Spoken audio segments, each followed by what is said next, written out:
And I'm here to tell you that f***ing your dreams ain't cheap. In fact, it costs a ton of cash to do. So that's why me and the Ohno radio show need your help. Just go to the website displayed below and hit us up with some cash, yo. $1, $5, $1 million if you have it to spare. Any amount is appreciated. Well, I gotta go because these dreams ain't gonna fuck themselves. See ya!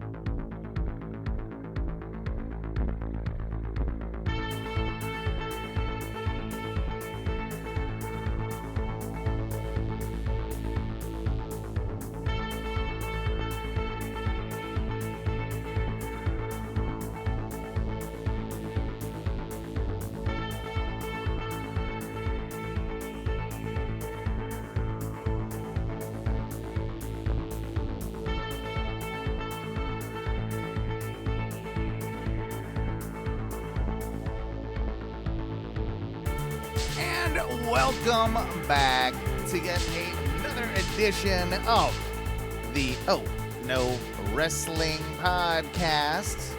If I'm looking a little sun-kissed tonight on the old Twitch stream, by the way, twitch.tv/ONRS, that's because I'm fresh off vacation. Yeah, that's right, me, Owen, your sharp break kid. I was hanging out with Cameron Grimes in a pool.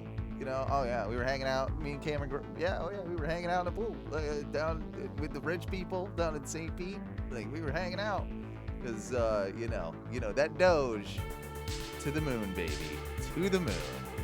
And, beyond that, it's not just me here tonight. Unfortunately, our good friend Matthew Stafford could not join us. Our good Clint Bobsky, our modern-day Maharaja, cannot be with us, but we do have our retaining predictions champion.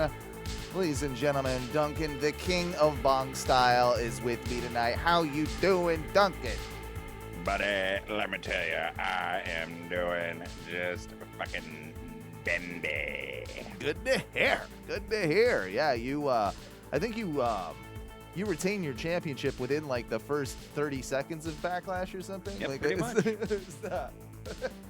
It was over from then, you know, so It was literally over from the opening match. It was just like, oh. Pretty convincing win. And I forgot even what I voted. I was not for, this is the first, it was weird for me. This was the first pay-per-view I have not watched live since well before the pandemic, and especially with the pandemic not going out and what have you, always pretty much gonna throw the pay-per-view on. This was the first time I've had, you know, the situation where, wow, like I'm actually out and I'm doing something with my wife, like being normal human beings. God forbid. And yeah, it was weird not seeing it live, but you were kind of, I mean, I've since gone back. I haven't watched the whole pay-per-view start to finish because I kind of refuse to. I don't think it's necessary. I've seen what I've needed to see. I understand what went on. But the one thing I did watch the full thing of was, of course, the Lumberjack Zombie match with Miz and Damian Priest. The Zombie Jack match. And you know, I like how I kind of like how they sprung it on everyone the night of the match, right? Like that was the thing that I felt was, because if they had promoted this with was it Army of the Dead or something? Army of the Dead. Yeah. Batista's movie. Batista's new movie. We would have hated it more, or like people would have shit on it even more had they spent like 2 weeks promoting this and then thrown it on. I like how they did it last minute. It was kind of a bait and switch, really, with the Lumberjack match. What a twist! They Shyamalan'd us. Right. And I know it's gotten a lot of shit on the internet, but in a way, this is sort of a fuck you to all the smarks, and that's what I kind of like about it. What about you? I'm not even gonna lie, dude. Like, that was my favorite part of the pay-per-view by miles. It was the most entertained that I was. Like, was the match great? No, absolutely not. But as soon from as the you learn moment- what it is, dude, from the second I saw John Morrison do, and he did dut dut dut dut dut drip drip when he knocked on the locker room door, and I'm just like, you schmuck. And from that, when he opened the door and you just see a room full of zombies, I was like, the fuck is going on here? And then they made it like, I would just like, okay, I'm in. How much more pro wrestling can you get than that. Yeah, right? I love it. I love it. It's so. There was a zombie Elvis. One of them was Scotty fucking Too Hottie. Yeah, there's a lot of there's a lot of good things about this. I do feel bad because it's come out. Do you know if this is confirmed that Miz has suffered an ACL tear or something? He has an ACL injury. The severity of it has not been made public yet. But that's presumably from that match, yes? Yes. It did happen in the match, apparently. Like, you can see when it happened. It's about 3/4 of the way through. Okay. Oh, right. Maybe. And he just, like, kind of, you can see him kind of tweak his knee, and then that, like, so it's not because of anything that any of the zombie jacks did or anything like that. It was just like wrestling. And he's been wrestling. And he's a really safe worker. We all know that his about first big injury kind of ever, really. I think no, it is. I think his first big legitimate injury. So, like, it sucks. But dude, okay, look at it like this. Regardless of if it's like a severe tear or not, keep Miz off TV for 6 to 9 months. It's time he takes a little bit of a break. Let for sure. him get that Rumble pop. Yeah. Whether it's heel or face, but I think people will pop for him huge. I think so too. Let him have that Rumble spot pop, and just like, because dude, awesome. Yeah, and he could be a legitimate person that you'd think, oh shit, he might win the Rumble as well. Like, that's the thing about the Miz, is that there is a strong chance that if he comes back in that capacity, you're not doubting it, you know, with his track record, his history, kind of even just recently having the belt, like, so that adds to it. Speaking He's of just as legitimate of a Rumble contender as Edge. Oh, without a doubt, who I have a feeling, and we'll get into this later, would be a strong contender right now for Money in the Bank coming up. I'm thinking that might be the direction they go. Yeah, hopefully he can do that kind of match still. That's a good point. That's definitely a good point with those crazy bumps. You don't really want to see Edge falling from a 15-foot ladder or whatever anytime soon. Like, we don't need to see that. Not with a dodgy ass neck. No. You're 100% right, but there's probably a way. I mean, they're smart enough and he is too now. Like, he knows his limits, I think, and he knows what he can do. And if they want to put that together, they probably could. But in that sense, I think it would be a good tool to actually kind of get him away from Roman, because I don't know that I want to see that anymore. Like the Roman Edge thing. I can comfortably say I do not want to see that anymore. Like, that has run its course to me. And it's not that it's not interesting, but like, I think there are better stories to be told with Roman elsewhere. I think so too. And I think that was had to have been really match of the night, right? For you, it was my match of the night, the Cesaro Roman match. No, zombies. Well, zombies were match. I mean, that was match of the night, but aside from yes, zombies, yes. Yeah, Yeah, absolutely. Yeah, and it delivered. It definitely delivered. Oh yeah. I would watch that match probably 3 more times and not be bored, which I don't say about WWE matches very often, if ever. No, it's true. Like, but that was a match that I think that they can get even more creative with. I think they do have chemistry, which is nice. Yeah. And I think that the two of them really, I mean, how do you top zombies? But also, they made it we all knew going into it, Cesaro was probably not walking away with the Universal Yeah, title. even though I had convinced the both of you right, yeah, that it was going to happen. you but swindler, somehow, Yeah. somehow. But somehow, but, look, I had myself convinced until I realized that I was putting my title in jeopardy, and I didn't want to do that. Yeah, you're not that much of a gambler. I No. understand. I understand. No. I'll say though, it had me guessing at a couple of points in the Mm-hmm. match, like, oh my god, are they? And you know, there's some good false finishes. Overall, the match was everything it needed to be, and I don't think that we'll see the end of it. I think this is only maybe the beginning of, like, I still think that they might put the belt on Cesaro at some point before Cesaro isn't, because he's not old, but he's not on the young end either, right? Let's see. He's what, 40? I'm gonna go 42. I'm guessing. You're gonna go 42. I feel like he's something like that. Cesaro, 41. Claudio Castagnoli, 40 years old. 40. He will be 41 this year. Okay. So yeah, I mean, he's still got a few years in him for sure. Yeah, he has been wrestling professionally for almost 21 years. How does that not surprise me? Doesn't surprise me either. No. Like, holy shit. And I think before, I can see with this, like, little groundswell of support, them doing almost a bit of a Daniel Bryan story arc with him, where he maybe does eventually, because of the fan support, getting him to this place, getting so close to beating Roman, maybe being in that picture of the person who's finally going to capture it, Yeah. who takes it from Roman. It's more believable to me now, having had this match and it happening, say, 6 months down the line, Right. than it would have been if this match hadn't have happened. This match sort of had to happen for it to culminate later down the road. So I think that's actually really inspiring if indeed they go that route. I would be very, very surprised if they go that route because it's WWE. But at the same time, it would be refreshing.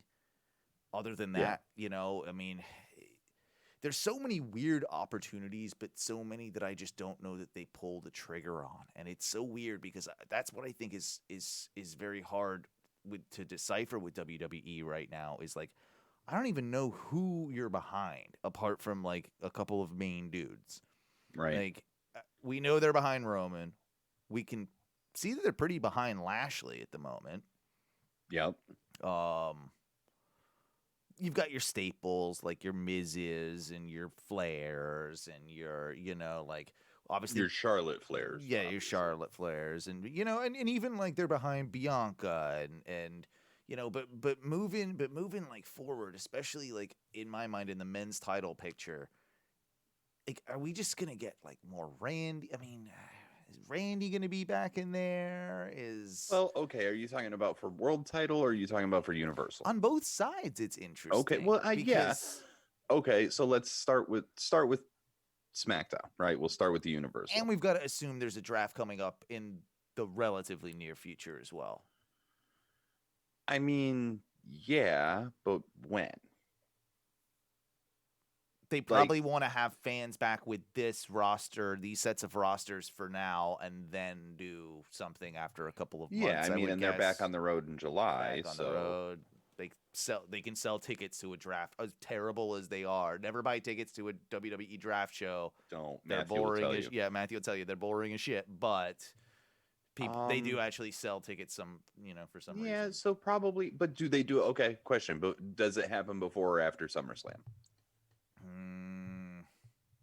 Because my gut says after.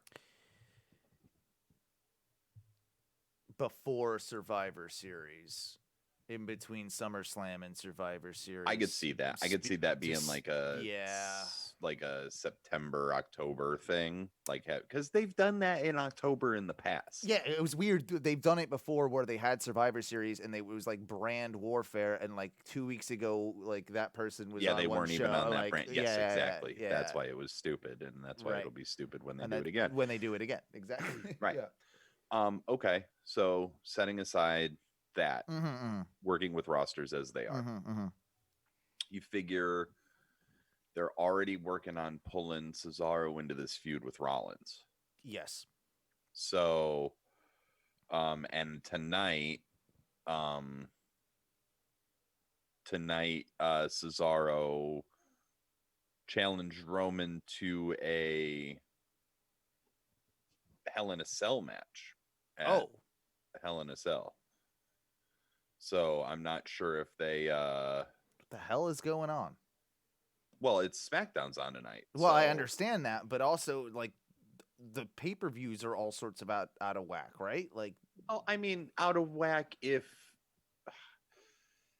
you want to be like, well, Hell in a Cell has to always be in October. it's They just strange. I actually I do appreciate that they're changing things around, but traditionally Money in the Bank would have probably been the next one, right? I mean, traditionally they did Money in the Bank right before WrestleMania. So it's all sorts of crazy right now. Yeah, really. they just yeah. and I think they're kind of trying to move it around so that it's a little bit more interesting. And also, I don't mind that.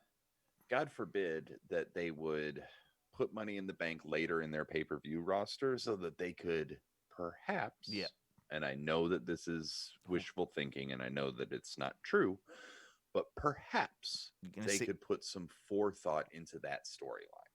Yeah, do a thing called long-term booking. And, even medium-term medium term would be okay. Just get us through 6 months of a story, and maybe Jesus Christ, like get us through that. I'll be all right. Like, that'd be wonderful. Like I'd love a 6-month-long story. Mm-hmm. Like we don't need 2-year epics, but we need something. And it's in fairness, they've kind of done that with Roman. He's the closest thing we have to that, right? Like at the moment. Definitely.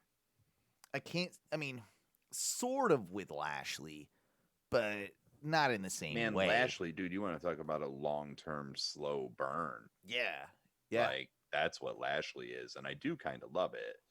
I don't know who's responsible for that, if that's actual creative or if that's MVP, if that or like who or what, but that shit is gold. Yeah, but you've done a great job, and kudos to that if you ever hear this.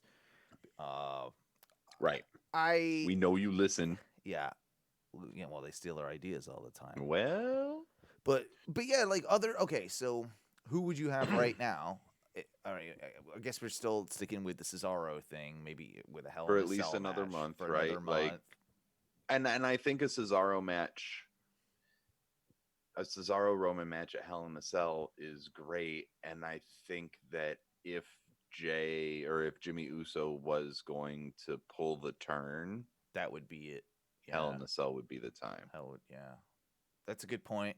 So that sets that up a little bit further down the line. Derek the Anti-Hero in the chat. Yep. My biggest gripe with WWE lately has been the storylines. Everything seems rushed. 100%. Couldn't agree more. Yeah, I mean that's it seems like they change, and even they don't like sticking to something. It's they'll build something for a few weeks and see like, oh, maybe this is gonna work or not work, and then just abandon it. Like all of a sudden just decide that, oh, that never existed, and no, we're going this other direction. Where's Mansoor? Or completely just change our mind like at the last minute. Yeah, where's Mansoor? Like, right. Like we made a huge deal about Mansoor debuting on Raw. Then he gets beaten in his first match, completely eliminating his losing streak. His winning streak. That's bullshit. Right. Sorry. And now he's nowhere to be found. Was nowhere to be found on the pay-per-view. Is nowhere to be found on Raw. Why did we do this? Why did we do this? Yeah, exactly. It's just do we deliberately bring someone up to bury them? Like, is that? I don't even know that it's that. I think that really what it is not having fans to drive their reactions to things is fucking them up, because they're piping in all these reactions for everything for how they want it to be, but they don't know if that's how it is. And then if they read on Twitter a couple of jabronis talking about how blah blah blah didn't like it, then they're just like, oh fuck, maybe we were wrong, and then they second guess it. And then, dude, it's just nobody has the balls to just, here's my plan, let's follow through to it. Yep. No. Yeah, build something, little to no payoff. And Makes me feel like I've wasted my time watching and getting invested. Thank you, Derek. Like and that's what it feels like. That's It's like 100% what it feels like. I'm not gonna trust me. I'm not gonna put this on the wrestlers, but there are like I think because I think it's just the culture of the way WWE operates, and the way that everything is so creative controlled, everything is so scripted and storyline, their promos and everything. That's what you've heard from so much with the AEW talent going over. Like, oh, I've got an outline of how I can present something, and then I can just kind of like riff off of it, and I can build myself. I can make myself into a bigger star than I might. That superstars used to do it in the old days, and that's do it on the indies. So it's not the performer's fault, but every once in a while, you do see a glimpse of a guy kind of like taking something and running with it, and a little bit more like, and it happens in WWE every once in a while as well. I think Cameron Grimes is a good example of that in NXT, of taking something that's like a gimmick that he can make work and really just running with it and power it, Especially because that's very close to the reality of the situation. Yeah, exactly. And he's not like $1 million man rich, but he made a lot of money on that whole crypto and GameStop thing. And I think it's funny as hell that he's doing it, and he's playing around with that gimmick, and it's made him so much more detestable but lovable at the same time. He's by far the funniest thing I think on any WWE product at the moment. It's the Cameron Grimes that I knew we could be. And finally he's there. And finally he's got the opportunity to be. The other thing that I think that we're starting to see something, and I mentioned it to you before we did the show, like as we were just chatting, but I am really loving Shinsuke Nakamura's new crown and what he is doing, because you said it best when we were talking before the show. You said, like I said, like, they're actually giving him a push, I think I said, and you're like, no, he's giving him a push. Like he's getting this shit over in a crazy weird way. And I saw that there was like a bit more of a entrance even with it tonight. Like they're playing. Oh, dude, he had some dude with a guitar playing shit. Like, yeah. And that's what I want to see from Shinsuke. I want to see Shinsuke on the level of always feeling like a bit of an attraction, not feeling like a mid-card sort of guy. Shinsuke, when he came in, they could have made him almost, maybe not like Lesnar huge in that regard as an attraction, but an attraction nonetheless, that when Shinsuke comes up, he's going to have this unique charisma and will kick your face off. They have followed through with that. They half did. And now it seems like maybe some of the pieces of that puzzle are being picked up. Absolutely. And put back in place. I just hope, like you hope, that it, that it actually follows through. Well, it's him going back to really the king of strong style in like a lot of is what is I think we're about to see. Why in the hell did we ever? Here's the problem. Anytime somebody gets brought up from NXT, they immediately have to change their fucking gimmick. Why? So because he was the king of strong style in NXT, they're just like, he can't be the king of strong style. We're gonna make him do comedy bullshit. He's the artist known as Shinsuke Nakamura. It's like, huh? What? Right? Like, just have him be the king of strong style. I think they were scared. I think they were scared of a lot of maybe the just the casual audience not getting him. So they tried to associate him with something that they might understand. Oh, he's the esoteric, like, Asian guy. He's the weird, like, he's an artist. He's like Michael Jackson. He wears the red leather pants. Right. It's weird. Do you get it? Yeah. No, I don't, because it's stupid. Okay, so look, here's a prime example. A friend of mine who got into wrestling last year during the pandemic because I said, hey, if you're struggling for things to watch, sure, WrestleMania is this weekend, you can watch it for free on the network. And she was like, okay, I'll give it a shot, because she's in theater. She's like, I want to watch something that's live entertainment. Yeah. So she watched it, and she's been hooked ever since. and she's my wife's age, so Right. she's about 30. Right. Her husband is my age, Okay. so just around 40, and he was like she loves NXT, like that's her shit. So she watches NXT, loves Ember Moon, and she's a little behind, so she was watching War Games, and her husband came in and was like, Ciampa was cutting a promo. Does this guy ever talk? Yeah, let me show you Ciampa versus Timothy Thatcher. And so she showed him that, and he's like, this is the kind of wrestling that I like. Like, this is what I want to see. I'm just like, yeah, that's strong style. Like, for a lot of guys, casual dudes just turning on the fucking TV, like, if you just happen to see two dudes beating the piss out of each other, there's an innate attraction like to that. Like there's it triggers something in our reptile brain. Yeah. I was that and we're way just like, hang when on. I didn't even like, my parents weren't big boxing fans, but every once in a while Dad would flip through the channels, right? And it would end up just for a few little, like wouldn't maybe watch maybe a couple rounds and then maybe move on or something. Like it was one of those, like, yeah, you're absolutely right. I do it with kind of UFC or Bellator when it's on cable, like now. If you're just flipping through, and I can watch I couldn't watch like everything UFC, but I've watched plenty of fights, and I have an enjoyment out of it, but it's not the same enjoyment I get out of wrestling, and it's not something that I crave like as much. Like, obviously I respect the athleticism, the holds, everything about how tough these dudes are. For sure. But I think that my stance on good wrestling has always been the beauty of wrestling is doing everything that makes it look so painful, look like it hurt, and doing it in a way that it doesn't. And that's almost, I think, more challenging than the strike to the head or whatever it is. Yeah, they're going out there and kneeing somebody in the forehead. Like,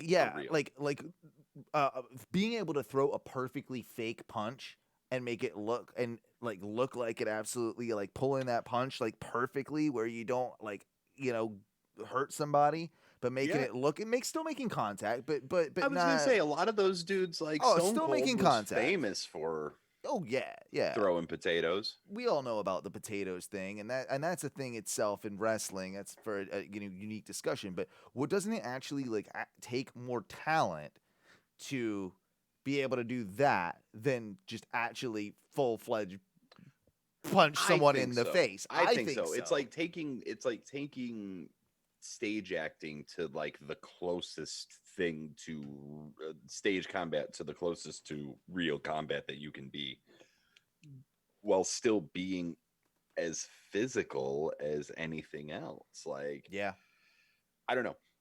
I think it also takes talent to lock in a triangle or an arm breaker and not actually hurt somebody with it. Not rip somebody's arm out of socket, or Brock locking in that fucking like the Kirifuda, not the Kirifuda, the fucking Kimura, the arm bar. Like, that shit is scary every time I see it locked in, because I know how easily it would be for him, especially, to just snap somebody's fucking arm. Yeah, he could break someone's arm instantly, easily, like a chicken wing. And it's like the Pentagon thing, when Pentagon does that arm breaker, and when Pete Dunne or Marty do the finger snap thing, right? Like, those moves that look horribly painful, even though it's a gimmick, right? But there's such an art to that. There's such a good carny art to that that is wrestling. I mean, that's the greatest thing about it. We don't have to tell like our listeners that. I mean, I guess we're just waxing lyrical, but we were what led us to the talking of like the violence and all that type of thing, like we were talking about Shinsuke, going back to the King of Strong style. Absolutely. And another guy, I can't believe I remembered that. That was really good backtracking in your brain. But another guy that also would sort of benefit from those dudes changing the channel, seeing stiff kicks, stiff whatever. Aleister Black right now. Yeah. I mean, like, what? Oh, so much potential. Kind of loving everything about this new They did form another of the one of gimmick. those. Yeah, The Tales of the Dark Father, Tales of the Black Father, Dark Father, whatever. yeah, I saw it.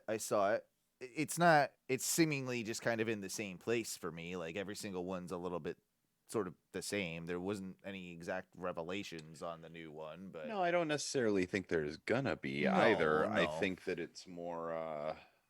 I think really that it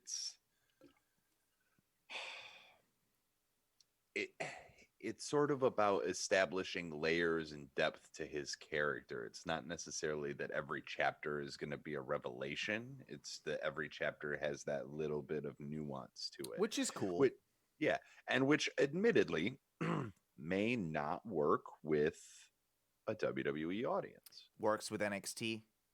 Doesn't work 100% works with NXT, but it doesn't work on. It might not work on the main roster. Might not. Could work on an AEW audience. I honestly think he would absolutely be like top dog shit if he were over at AEW. Oh, if Tommy End showed up. Tommy End showed up in AEW, yeah, of course. and with Zelina Vega, just because why not? But the rumors are that she's coming back. Yeah, that was something that broke this week too, right? Like that, Yeah. like she was spotted at the Performance Center. I wonder if I have a feeling that she's doing like a backstage role as maybe a trainer or a coach type scenario for Performance Center, like. Maybe, but that's not what she wants to do. But if she's able to do that, not be an on-screen character and keep her Twitch deal, Maybe. then, like maybe that's a way around that. Like maybe she's just not on TV, but still works for the company. And that's how a way around it. Because she's not on-screen talent or something. I don't understand. Aleister Black has his own clothing line. Like all these wrestlers have their own clothing line. Somehow that's not a conflict. So... Wait till it is. Wait till Vince learns about it, right? Like, look, Randy's gonna be like, first of all, you ain't taking my slither money. No, yeah, my slither. Yeah, my wife will kill me if you take my slither. Oh my god, my wife will let me slither on in. Yeah. But you can understand too why Zelina or Tia Trinidad, right? Yeah. Yeah, real name. You can. Yeah, I don't know if it's Thea or Tia or how she pronounces whatever. it, but yeah. But yeah.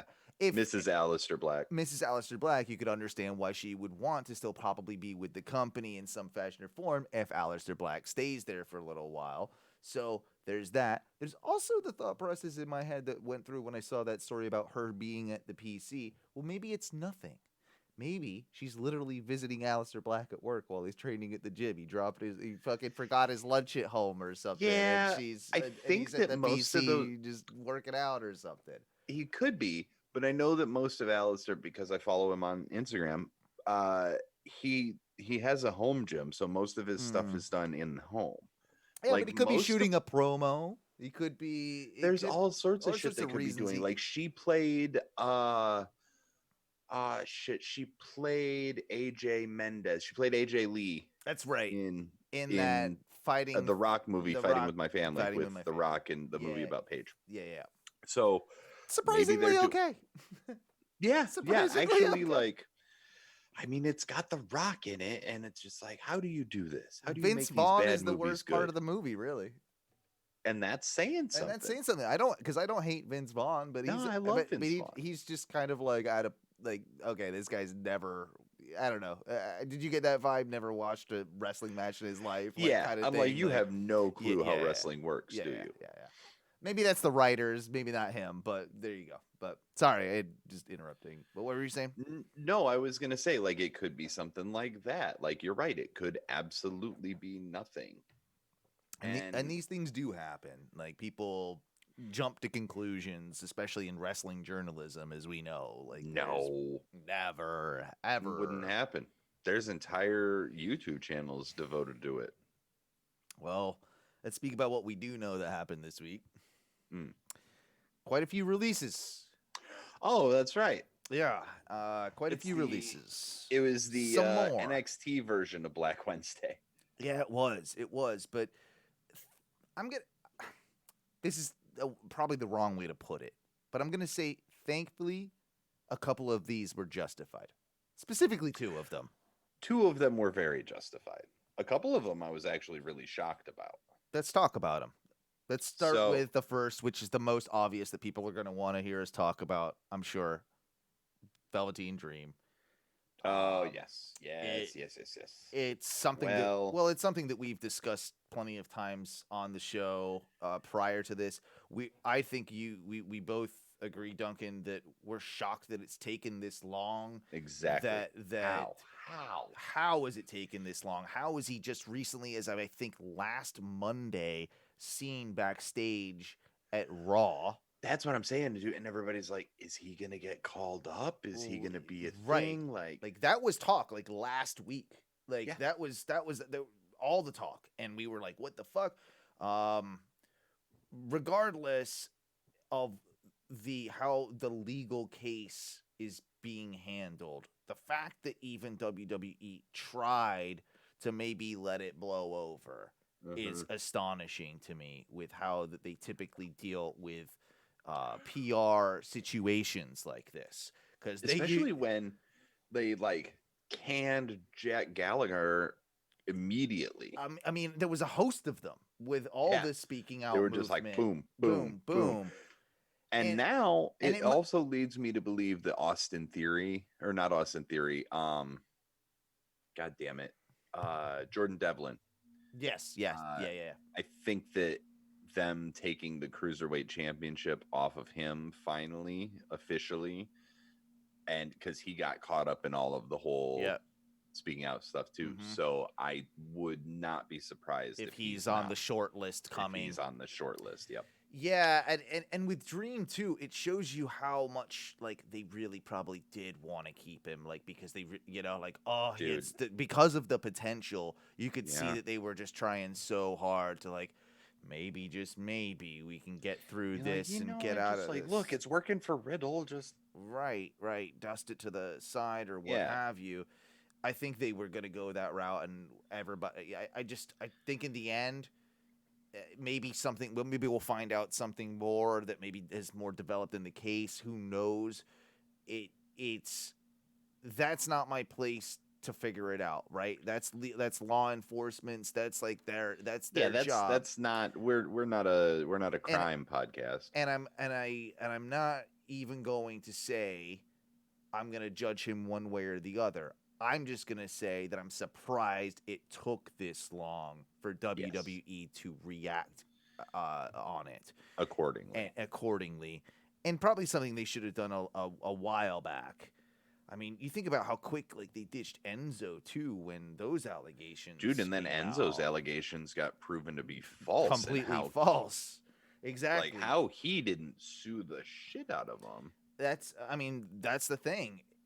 Maybe they're just treading those waters very like loosely. Yeah. Like maybe they're trying to figure out like the best legal strategy for themselves with their contracts with their employees. And yeah, it might have been one of those that Velveteen has lawyers and saying, well, you can't fire me because I've not been, Yeah, that's but discrimination. WWE also, like, they're a major corporation. They're pretty good at this. Like, they True. can fire for, they can just call it for cause.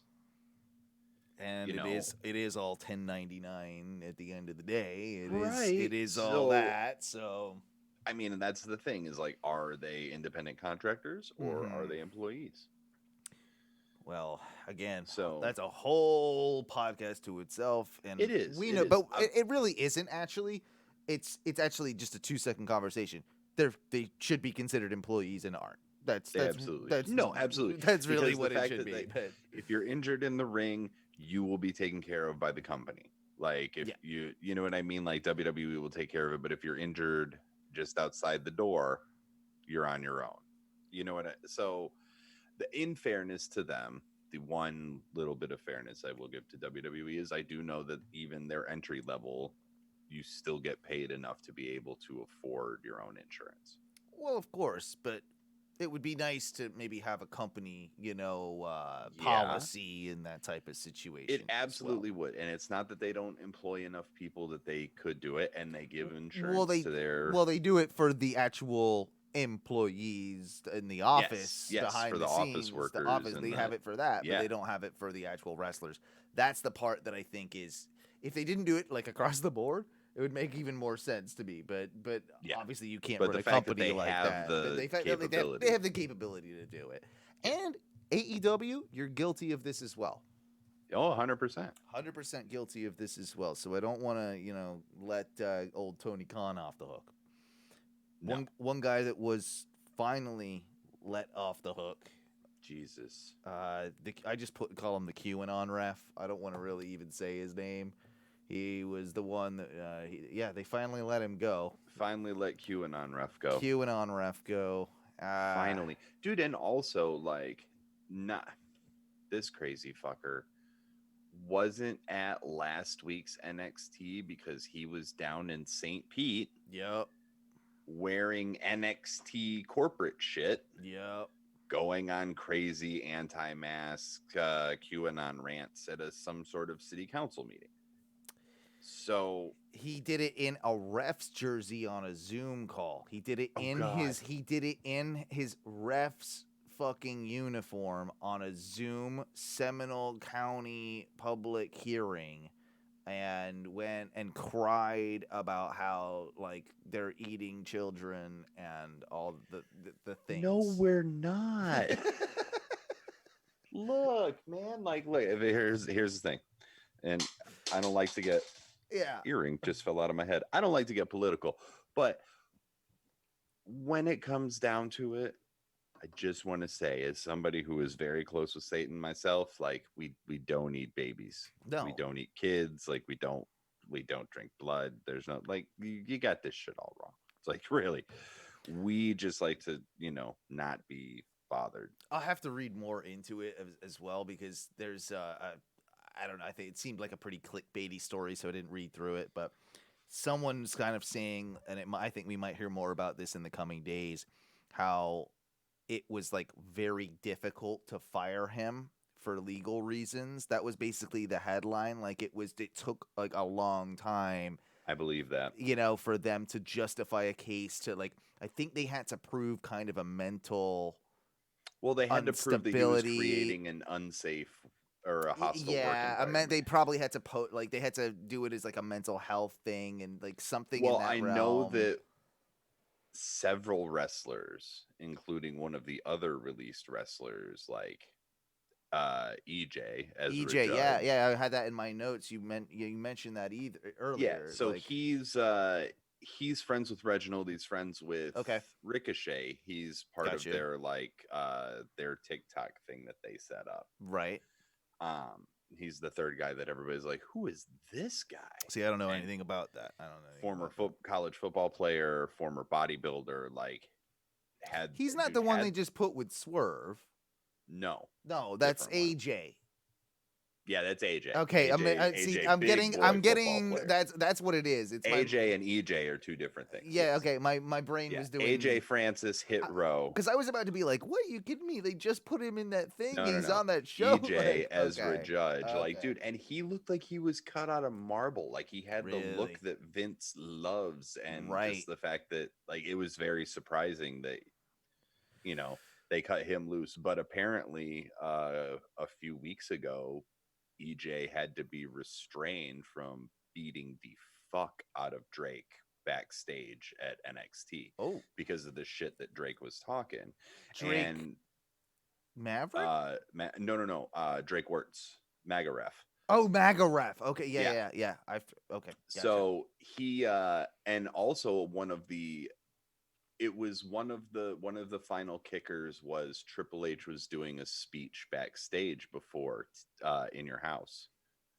And he was just like, I just want everybody to know that all religions, all races, all creeds, like all sexuality, everyone is welcome in NXT. And when he said religions. It was either race or religion. I think it was religion that set him off, but like QAnon ref just like stormed out like in the middle of the meeting, like made a big scene, stormed out, left, didn't like, wasn't there for the rest of the thing. Yeah, I'm just like, what an asshole. Even if you think like that. Also, what company do you think you're working for? That's what I'm saying. Even if the WWE and Vince McMahon and Triple H and all these people in the corporate structure don't even believe that, this is what you kind of like have to set up a corporate lifestyle and structure as in any company, in any industry. Shut the fuck up and work. Also treat people with respect, because these little laws of the goddamn country and how you should treat people. And sorry that we as the corporation have to remind you of that to be a goddamn decent human being. Right. But where do you think, like, if you, go ref mud shows in Arkansas. That's all I gotta say. Yeah, it's to that's that what guy. I'm saying. Like, have fun with that. Have fun with it. And he will. Oh, of course he will. And a friend was just like, he was just like, well, Cody's pretty on that level. You think he'd come in and he'd be like the new Charles Robinson and just be Cody's personal ref? I'm just like, not as long as Tony Khan's involved. No. Cody's not as much on that level, though, really. Is he?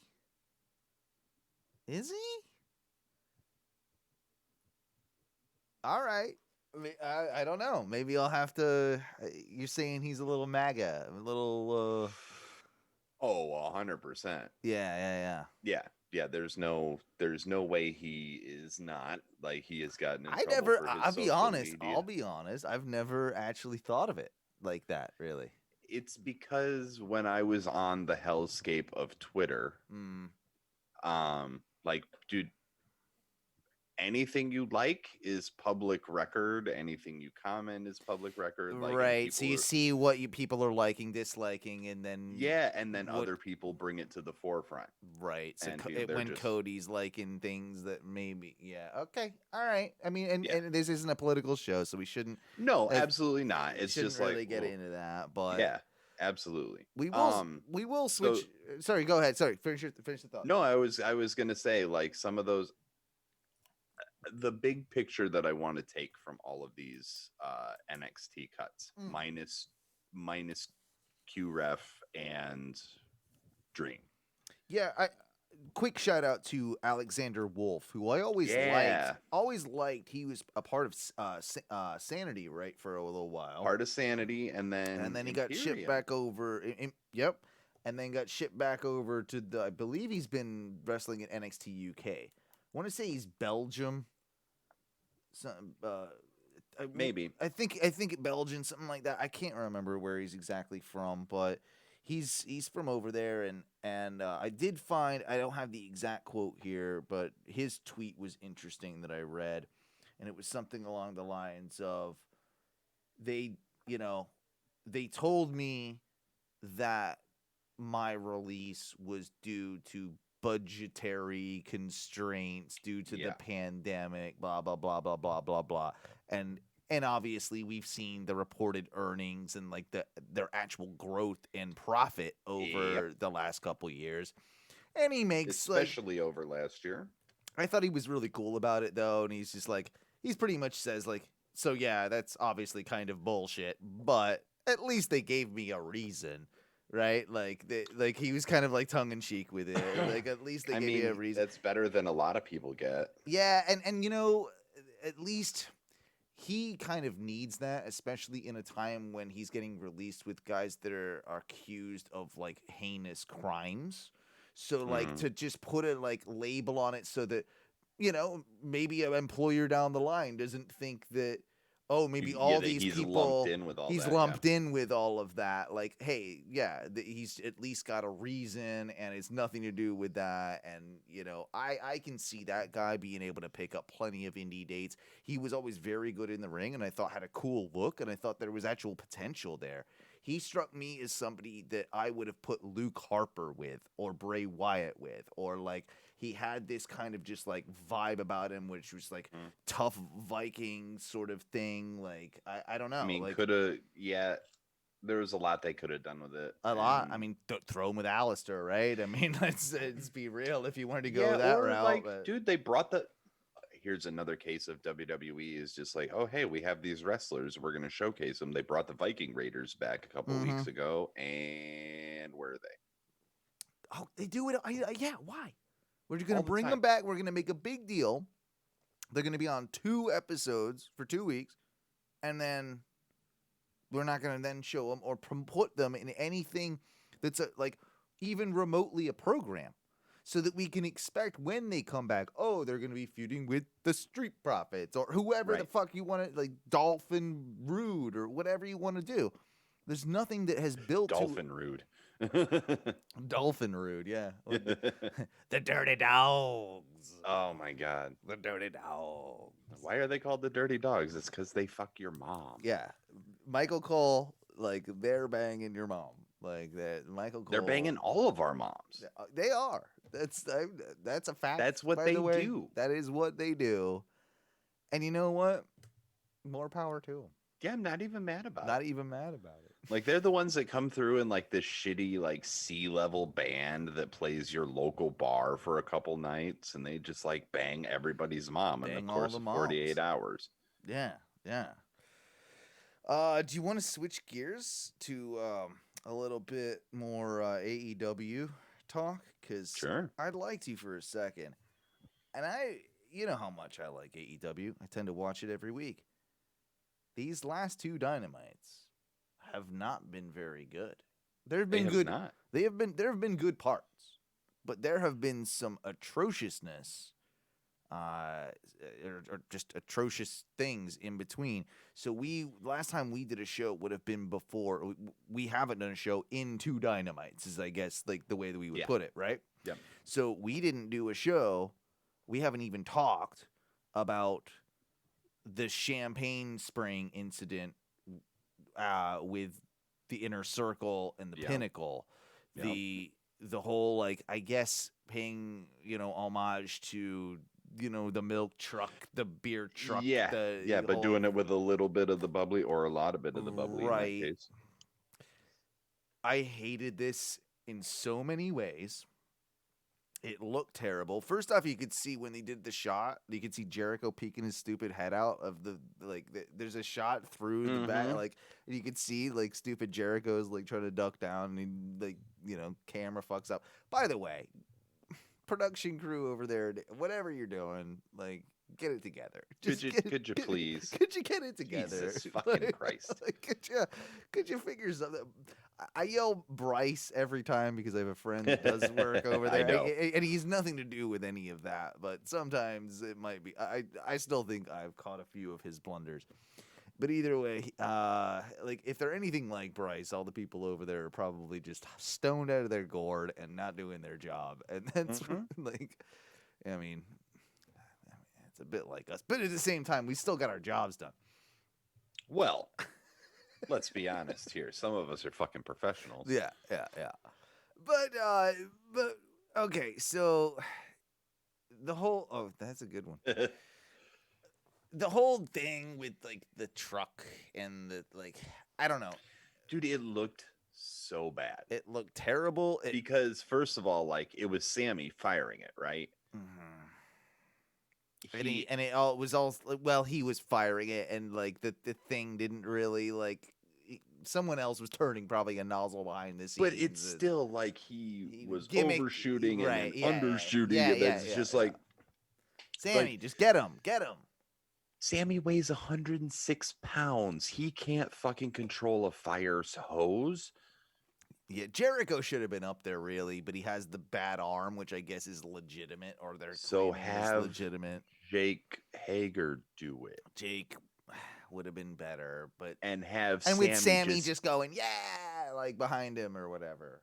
or like right next to him, like being a shit bag. Like, I don't know. There were so many other ways you could have done that. I didn't like that it made the Pinnacle look so weak, so quick, so goofy, so quick. Like, these are the reasons that, like, FTR left WWE. Like, you just threw him in like, at a segment just like that. Like, that. You did, but the difference is there's a lead up to it, because it's gonna end with the Pinnacle beating the Inner Circle at Stadium Stampede. And I hope that happens. It should. It should. I'm so torn. I know it's not predictions week, but I'm so torn on that one because no, it's fair. Like, if they lose, the Inner Circle must break up forever, and I'm just like, Inner Circle makes money, but at the same time, it's time for all of them to go their separate ways. So it's not the worst idea. Also, I think Jericho, we need a break from Jericho. Love him to death. Yeah, he's great in the right spots. He's great in the right places. But no, I think we've been relying on him for 2 years, and I think that Tony Khan needs a break from Jericho a little bit. Like Jericho seems exhausted. He does. Yeah. I don't know. Did you hear the whole thing? How in some podcast, I don't know that this has ever been confirmed as truth by Tony Khan or what have you, but Jericho referred to himself as Tony Khan's special advisor. Oh my God. And like that alone says to you what, like, whether that's an official title or not, right? That alone says to you how Jericho feels about the relationship with his boss. And that is his boss, as a younger guy as Tony Khan, would probably be goddamn exhausting, infuriating, and still full of good ideas. But right. I got a little bit of breaking news since SmackDown just went off the air. Okay, what you got? There was a fatal 4-way for the Intercontinental title. Oh, wow. Who was in there? It was Apollo Crews with Commander Aziz. Yeah. Big E, Sami Zayn, and our best friend Kevin Owens. Love that guy. We do. So at the end of the match, I'm just going to read. Yeah, give us a little recap, little Duncan recap. Do it like an audio book, bro. Put some theatrics into this. Aziz pulled Big E out of the ring. Big E fought back and sent Aziz into the ring post. As Big E jumped back in the ring, the lights dimmed and smoke filled the arena. Suddenly, Aleister Black walked out of the smoke. Whoa. Big E, shocked and confused, looked around. Crews then grabbed Big E's legs, and Black hit the black mass on Big E. Crews then pinned Big E to win the match. So Apollo Crews retains his IC title by Aleister Black just walking out of smoke and fucking up Big E. Off. Yeah. So I would not hate Big E. Big E Aleister Black feud is good. Yes. But Aleister, this is the thing. Aleister has to win the feud. Okay, here's what's going to happen. Hear me out. Listen to me. This is a way that's going to have a couple huge, big wins for Aleister, which then gets him to, I believe, Apollo, and will put the IC strap on him, while also get Big E elevated into a main title picture as well, because he'll have to come out of it still looking strong. Big E, that is, in a sense that Aleister clearly is working dirty heel a little bit right now, going in that direction. So if Big E loses in that sense, over maybe, hey, give him 3 matches, you know? Oh, yeah, like... It's 50-50 booking WWE. I mean, we've got it. Yeah, but the thing is Big E is the type of superstar who can look good in defeat. He can survive that, no problem. He's popular enough, and he can still move up the card. And not only that, but he's physical enough that a match between the two of them is going to be real snug and real hard hitting, and like it's not going to be like, yeah, maybe there's one squash match, but then there'll be a, Big E show, even if it only goes to 2 and Big E loses both of them, Biggie will still look good in that second match. I agree. And it'll be like he like momentum's running right for him, and he just walks into a black mass because it's a move you can hit on anyone out of anywhere. So I love it. Sorry, I love it. I love that we've got Aleister Black back on TV, and I think that finally, and that's Jesus. and that's great. And we, he's back in a ring.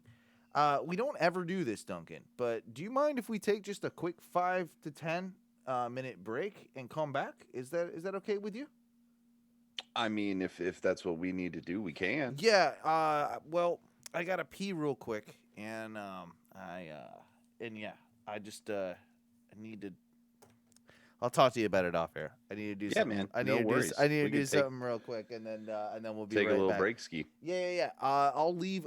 Essentially, I'll leave the Zoom feed up. I'll leave everything up. I'm just gonna hit like the break button and play some music for you, and we'll be back in. Seriously, we'll be back in like 10 minutes, and yeah, we won't be long. Let me see if I can do this guy.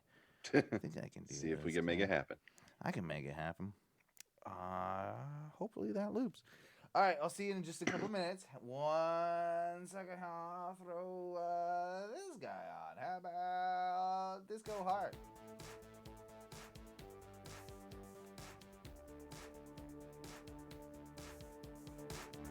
Coming up, Double or Nothing. The new AEW news. Rocky Romero on Dark Elevation, and the rumors of SummerSlam. The Ohno Wrestling Podcast will return in just a few minutes.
There it is. We are back. My apologies, everybody. Had to do some some quick, housekeeping there. Everything's good, though. And we'll get right back to our conversation. Duncan, you still with me? Yes, sir. All right, good. Where were we at? We were about to talk, I think, about a bit more about Double or Nothing. I think that's what. That's where we were. That's where we were segueing into. Segueing into that. Yeah. So, show itself actually does look interesting. Obviously, we'll do more about this, I think, on our Tuesday show. If we can still, I think we'll be able to do a Tuesday show this coming week. Hopefully, I'm good for Tuesday. I'll be good. Hopefully, we can get Matthew back, but we'll discuss it more in length, I guess, when we do predictions. Is what I'm saying when we get there on Tuesday. But I like some of the developments.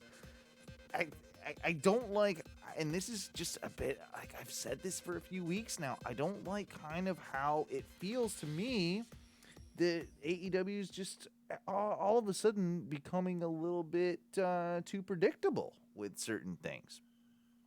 And I feel like that's the case for the main event. Like, I really can't see Pac or Cassidy taking the title off of Kenny. No, and that's the same with Kenny's match with Andrade in Mexico. Yeah?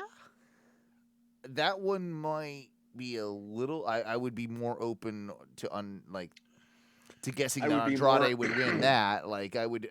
If betting odds, I'm sure, would be more, Yeah, it's just... I don't know what they're... Like, what do they intend to do? And if he loses one belt, he's got to pick up another.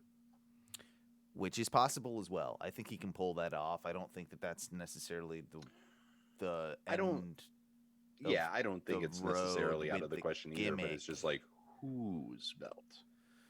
I mean, he still has to do something in Japan. Whether it's All Japan, New Japan, whatever the fuck's going on, he'll like Dragon Gate, whatever the hell. Like there's something that I think that he's gonna get in Japan just to kind of like that embodies Kenny Omega's like legacy and career. Oh yeah, for sure. And so I think it almost has to be New Japan. It should. It really should. I actually can't believe that Moxley retained the IWGP North American title over Yuji Nagata. It must show how strong the relationship is, though, right, between AEW and New Japan? It would have to. And because there hasn't been anything like coming out that they're upset about the way it went down or anything like that. Moxley showed him the utmost respect possible. I thought it was a really great match, honestly. Yeah. It was one of the highlights of that particular Dynamite. Yes. It really I'll was. agree. And it kind of they almost made the mistake of putting it on first. Yeah. Like that one to me probably should have gone on last. What was the main event that night? Was that the SCU one with the retirement? So. Like that. Yeah, which I get why you do that one. I get it too, but I can see it both ways. I guess that's what I'm trying to say. No, absolutely. I'm not disagreeing. Speaking, but like, okay, so there's a couple things I want to mention. Obviously, like how I'm feeling, like it's a little obvious with some of the AEW booking. I'm looking at the card right now, and I feel like most of it is. You feel like you could call every match, right? Almost every match, yeah. Britt Baker, Sheeta. Britt. Cody, Anthony, Agogo. Agogo. Oh. I think Cody puts himself over. I don't have any faith in Cody. He is too much of his father's son. I'm going to go the opposite because of how they've been building this. Yeah. And I think they want to build Agogo as like an attraction star. And I think for him to become an attraction star, he has to be an attraction star in a sense with Cody.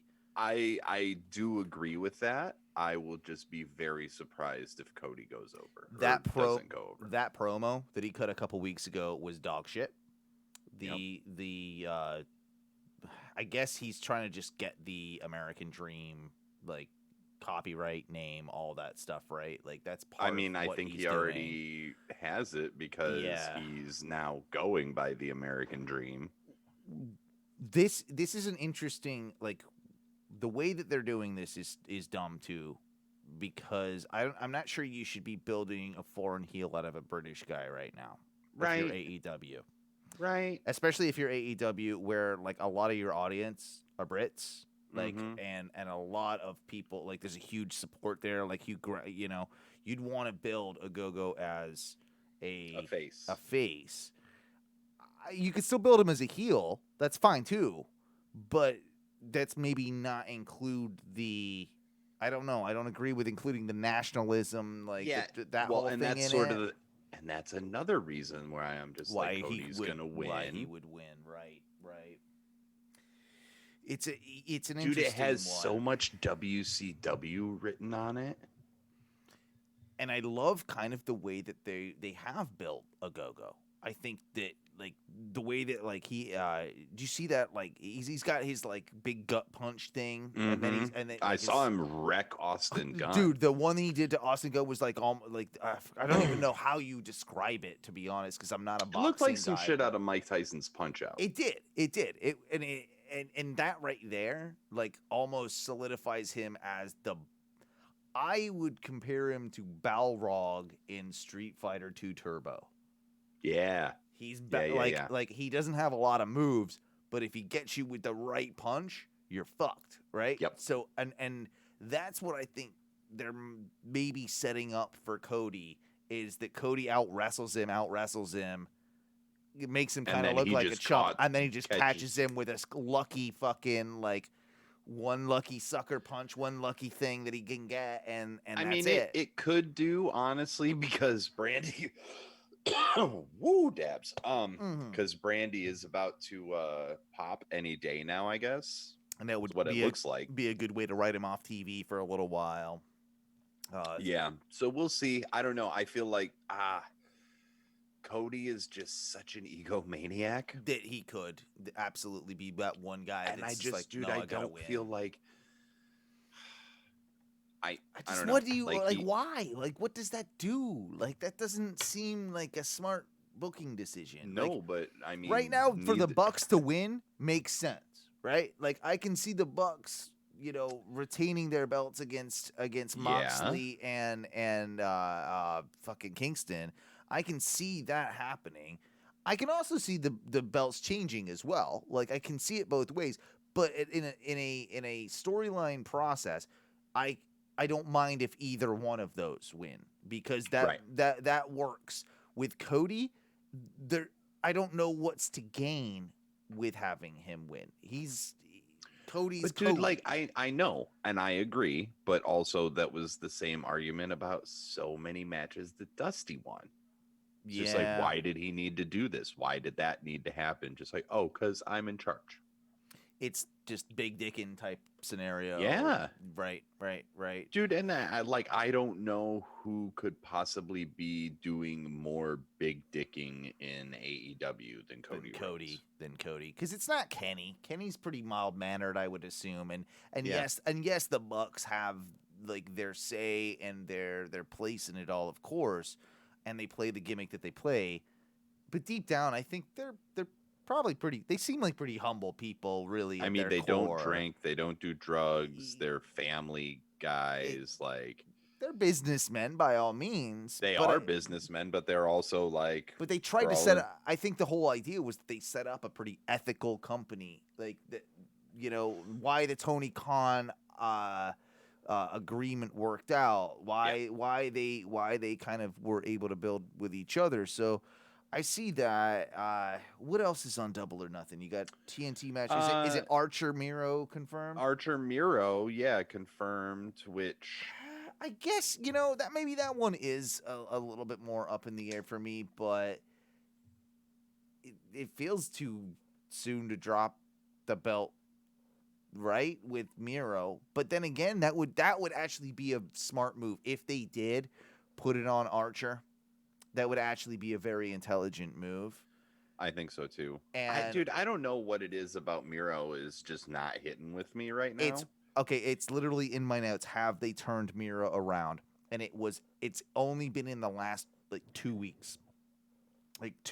Since he won the belt, there has, for me, it's starting to hit the way it should have from the beginning. They're finally getting to the way I think I think they're finally getting there with him.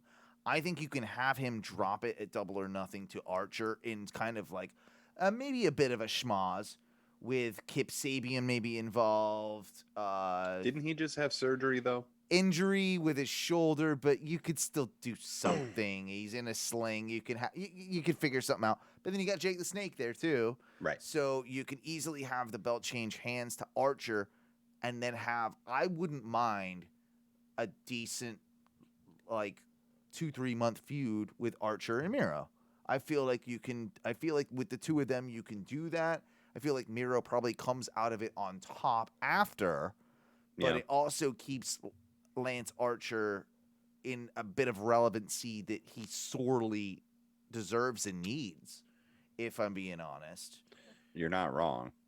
And because he definitely, dude, like that's the thing is like MIRO definitely needs some help, and I just don't know if the TNT title has done it yet. It is starting to for me, yeah, but not quite there. I will also agree with it's you. hard for me because I don't watch. You don't have Like, cable. I You don't- don't watch it live. You don't watch it follow Yeah, it. it's harder for me to buy into it that like in clips. And it's increasingly difficult with all of AEW's programming. We'll get to a bit of that later, but with a lot of it just being on YouTube and being like kind of segmented, and a lot of it having these different shows with Elevation and Dark and all that type of thing, that it's segmented certain like performers, certain like storylines that you don't necessarily see, and they need to do a better job of this on, I believe, on Dynamite to kind of like highlight what has been going on every week on their secondary YouTube shows. Just They to kind of absolutely do, because they expect us, and even BTE. You need to show a clip from BTE every once in a while to to understand why Dark Order is in love with Hangman. Like you can't do that with. I mean, no, because it doesn't play out and nobody knows why. Here's what you could do, honestly.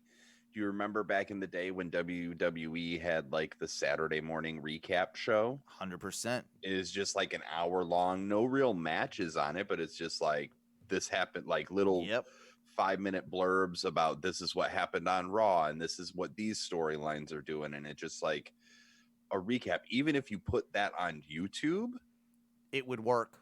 Something like that would work because it would give you a general like, oh, we're moving this way with this storyline. We're moving this way with this. And you'd have a better idea. I also think one of the reasons it would be smart to actually put the belt on Lance Archer, and they've probably thought of this, of course, is with everything opening up, they did announce that AEW is going like on tour again, doing some shows in Texas as one of the first places they're doing shows. I believe Houston and Austin. Same with WWE. Yep, exactly. It's the states that are open. They can get away with more, and I understand that. Like they got a business to run. I get it. But Lance Archer being like from Texas, probably like a football player that played in Texas for a college in Texas, that motherfucker is gonna have a bit of support, and they've already built him more as a baby face. Like he's the baby face to the heel and MIRO in this feud. Oh, sure. So having him, it might not be on Double or Nothing, but I could see him being the one to take the belt from him at even a house show or a Dynamite in Texas, right? Like I can see that happening. Well, yeah, I agree, but you go with AEW's sort of like booking logic on things, and they don't repeat matches a whole lot. Right. So what does that do to MIRO is I guess what you're... Well, no, I'm saying if Lance Archer doesn't win now at Double or Nothing, can they have like, him have does it enough make sense to spice, if you will, to get into a sell a program to do it again? Yeah. No, that is that's a really fair thing to ask, and I don't know the answer. I think that if you have a bit of a screwy finish with a MIRO win at Double or Nothing, I think you can stretch it out to have Archer take it in Texas. But they don't down go the back on the road until what? Is it June or July? I think it was June. I think it's mid-June. So it's almost a whole month that you have to stretch it out. I think they'll pull that off. I think they can. It's going to be, it'll be tough. I don't know. That's a very good question. Especially not if they're going to continue to do like the TNT championship being defended on TNT as often as it is. Well, and that's, I mean, again, we'll get into that in just a second with there's a TNT title of the show that's not on TNT, you know. But they're still keeping it that way. That sounds like what they're doing. Absolutely. Yeah. It sounds like what they're doing. Trying to think of the other matches on Dynamite. I know we've got let's see. So we got a casino Page. Do we have the ladder match or battle royale? We have a casino battle royale. Battle royale. Christian Cage versus Matt Sydal versus Powerhouse Hobbs versus Penta El Cero Miedo versus Jungle Boy versus Matt Hardy versus Mark Quinn versus Isaiah Cassidy versus The Blade versus Evil Uno versus Colt Cabana versus Preston Vance, Griff Garrison, Brian Pillman Jr., Max Caster, Anthony Bowens, QT Marshall, Nick Camaroto, Dustin Rhodes, Lee Johnson, and a TBA.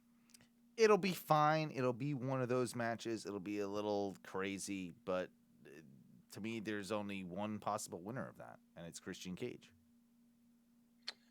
I mean, I think realistically, that's right. Sort of, yeah, probably. Depends on who the TBA is, honestly. But I mean, unless it's Daniel Bryan, it's Christian Cage. Yeah, but are they going to have? I think there's more. I think you can still work Cage longer term. You know what I mean? Like, I still think you can have him not win the battle royal and still push someone else. I mean, other than that, it would be a Penta for me, obviously. I think. Well, I would love to see Penta. Penta deserves it. I just think with the gimmick of outwork everyone, a battle royale that he outworks everyone. But then he just loses to Kenny on the next episode of Dynamite. Or at the next pay-per-view. I think they would do that at a pay-per-view. I mean, it's for a future AEW World Championship match. Doesn't specify when. So, like, even if they did it at a pay-per-view, it's still like. Do you think Christian Cage ever holds that title? I'm up in the air with that myself. Like, I don't know. I'm up in the air on that too. It's so hard for me to say who holds that title because they're running the risk of stagnating with Kenny as the belt collector unless they get some more titles on it. And if this is the end of it, like if it's only going to be the three essentially. Yeah, if it's only going to be that, then he needs to be a bigger asshole. I don't know. Like it's if this is it, then it's sort of like I don't know, like it would be a bit of a letdown at this point if there's not a little bit more. It'd be like 2 pumps and then you just blew your load and you're just like, oh, that should have been so much better. Yeah, we hyped this up for so long with so much foreplay and we finally now that's that's what I'm a little concerned about that, honestly. Well, it kind of this whole this may be a weird blessing and maybe a blessing and a curse in a lot of ways, but Will Osprey getting injured and having to vacate that title. I mean, if I'm New Japan and that happens all of a sudden, and I had my money on Osprey for a while, and Kenny's doing this thing, and we're already having this collection, like we're already working with AEW. Yeah. You do that for 3 months. You have Kenny with that belt for 3 months. He comes over to Japan, wrestles maybe 2 matches. Or he makes it so the challengers have to come to America, which is also a possibility. which is a bigger prick move. Yep. And that then works the next as time well. he eventually goes to Japan, has a big match with probably Okada or Osprey. Osprey at that point, it's probably Osprey. Or if we ever get there, Ibushi. Like it's not like you're with Kenny. You have a lack of built-in feuds that already exist. I'll say this too with just the the relationship between AEW and New Japan Pro Wrestling. Did you know that Rocky Romero is going to be on Dark Elevation on Monday? I didn't know that until you said something about that right before we went to break. How nuts is that? Like that alone, and he is the main. If I'm not mistaken, he's office. He's one of the main office guys for New Japan Strong. Their United he's States. Definitely one of their main bookers dudes. for that, but he's also like sort of the liaison between Japan and America. Like Rocky Romero is the one that negotiates a lot and puts people in and that's why that's news. That's why that is news. Yes. Is because if Rocky Romero is appearing on an episode of Dark Elevation, is probably one of those things where Rocky was there to talk with Tony Khan, and as wrestlers do, they always bring their trunks, right? You always bring your gear. Always bring your gear, and I guarantee you, it was one of those. Hey, after this conversation. Yeah, what's up? You want to have a match? You want to have a match on Elevation? And he was probably like, "Fuck yeah, why not?" Like, I'll work with a kid, or I'll work, right? Yeah, sure, because that is how, from my perspective, listening to. Talking shop and everything, just understanding kind of who Rocky Romero is.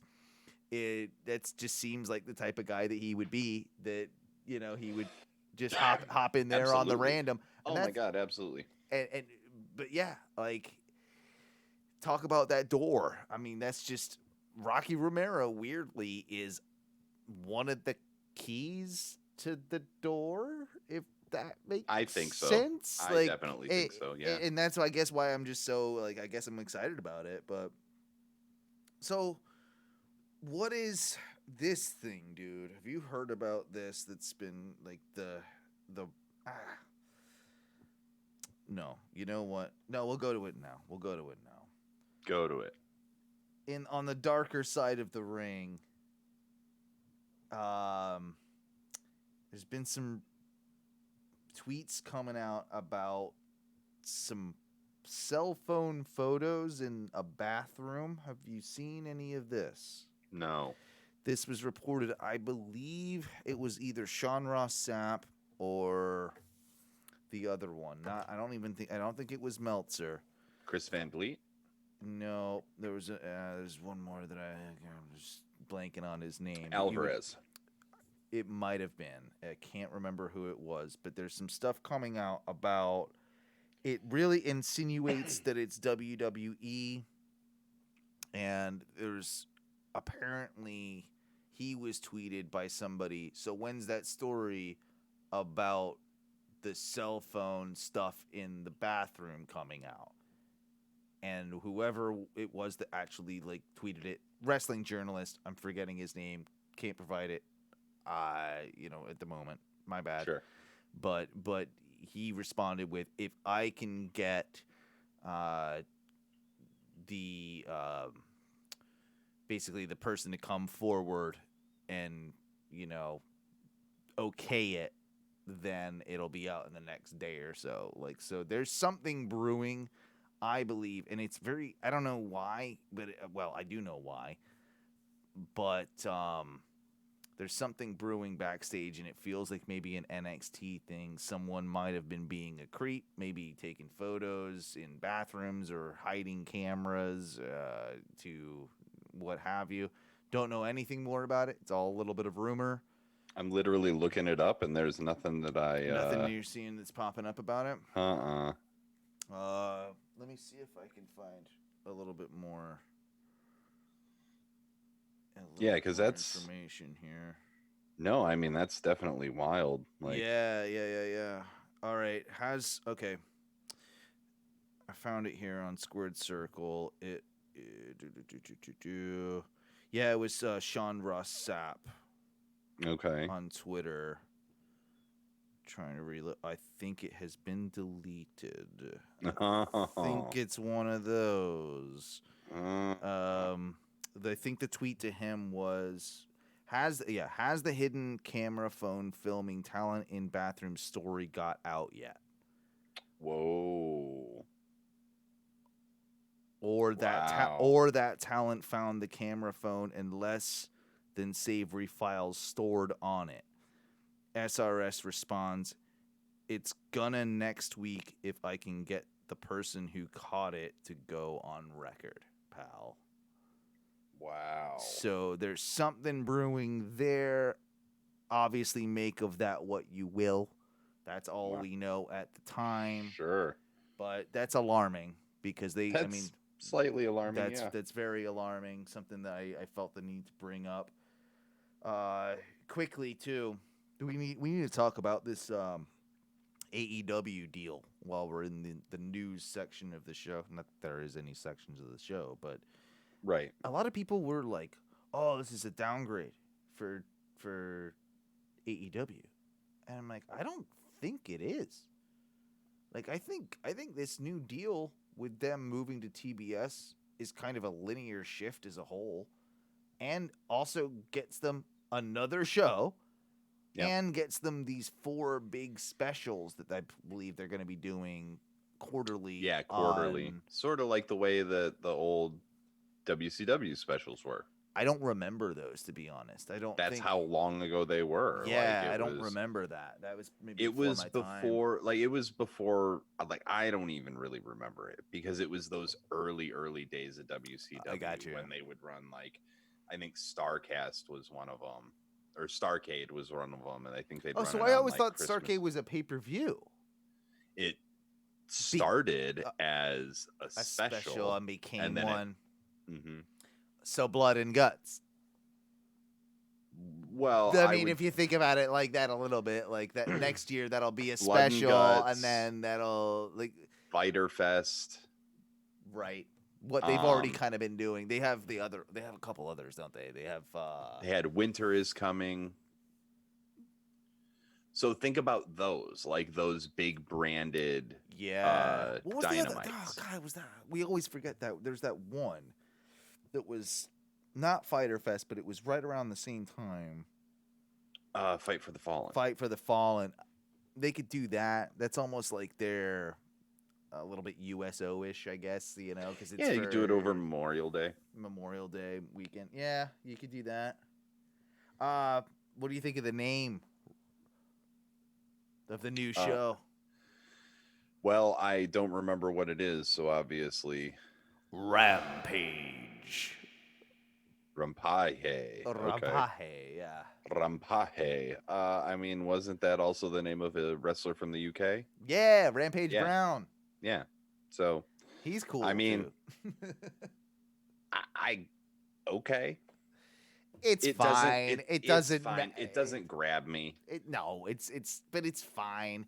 It's going to be interesting to see how they pull off an hour-long show, because that's what it's rumored to be, and it's rumored, I guess, at this point, like everybody at first was like, "Oh shit, they're putting it on Fridays," but then no, they're smarter than that. They're not going to go up against SmackDown. They're doing it right after SmackDown gets off the air. They're putting it on 10 o'clock. From 10 to 11. They have a natural lead in wrestling into wrestling. Wrestling into wrestling, and it's the third hour that SmackDown doesn't have that Raw has that now we're going to give you. Yep. Now, no one in the wrestling world really wants a third hour of the same show, but this could weirdly work. This is something that they could do, that they could make Rampage super edgy, you know? Like, they could do... I mean, you're going on at 10 o'clock, too. This is no kids program. Not that AEW has ever really been a kids program, but I think they're going to push the limits even more with something like this. But they need to not be like WWE was with like Shotgun Saturday Night and try and make it too edgy. Too edgy. Yeah, finding that balance is going to be key.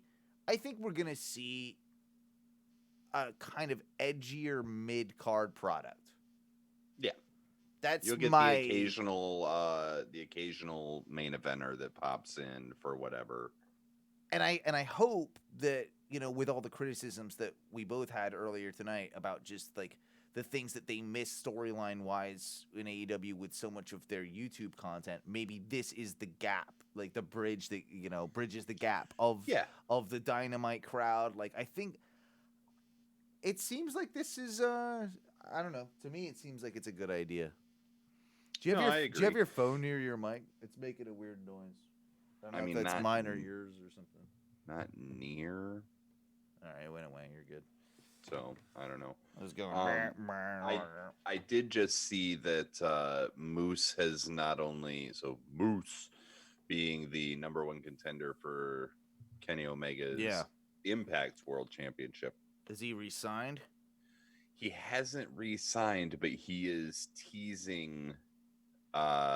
He's teasing AEW and Impact. Because somebody tweeted to Tony Khan, and they're just like, what are the chances that Moose could show up? And Moose retweeted. He goes, huge chance. You better watch. Fuck. So, I mean, that's actually pretty cool. Because Moose would be a guy... Moose is the guy that should take the belt off Kenny, in my opinion, to take it back to Impact, like the Impact Championship. I agree. But he also then tweeted a couple days later, I love when y'all argue about what my next move is going to be with N, X, and T capitalized. Ooh. Come on, motherfucker. Right. So his deal expires, I want to say, like June 12th or something like that. So he'd be so much better off in the position he's in right now and staying with, like, signing with Impact for 2 years and fucking doing this Kenny thing and just being the face of Impact for 2 years. Impact doesn't really have a face right now unless it's Moose. That's kind of what I'm saying. Eddie Edwards would be the closest, and he just got injured. Yep, exactly. So all of their big names are sort of, you know, already signed to AEW or so. I don't know how true this one is at all. Oh, before we get to that, have you heard any of this shit with Nick Gage and Matt Cardona? They're going back and forth. Nick Gage has challenged Matt Cardona to a death match, I believe. And I think there's some back and forth going on. And Why? Zach, okay. Come on, Zack Ryder. Don't do this. Is it because they're both Jersey? I don't know what the story is. I literally saw it a couple, like an hour before it went on to the show tonight, and I wasn't able to research much about it. Like, I haven't got the context. I just saw a couple of tweets. All I know is Nick Gage is pretty much talking shit about Matt Cardona. I literally typed Nick Gage and then M, and Nick Cage, Matt Cardona is the first. I know Matt Cardona has offered to make him a custom figure, and he'll use a certain head, which I think Nick Gage furious at Matt Cardona for ripping off MDK's shirt. Okay. Nick Gage wants to fight Matt Cardona, who only wants to work with him as a come on. Don't do it. Don't do it, Zack Ryder. You're gonna die. You're gonna die. Oh, Nick Gage wants to fight Matt Cardona, who only wants to work with him as a podcast guest. Okay, that sounds about right. Yeah. I think Gage threw out the proposition maybe of a death match, and unsurprisingly, no. Somebody said I've been getting a lot of tweets and messages about fighting at the King Nick Gage. Why would I? We're buds. We're the major Deltoff collectors. And then he posted a picture of like them wearing an MDK, but major Deltoff collectors. Oh. And then Gage responded, what's this picture, bro? This isn't real. I never even met you. Listen, if we got a problem, let me know, because you know I got no problem fighting you or anyone. So figure it out and get back to me, bud. MDK, die slow. I was like, oh, Jesus.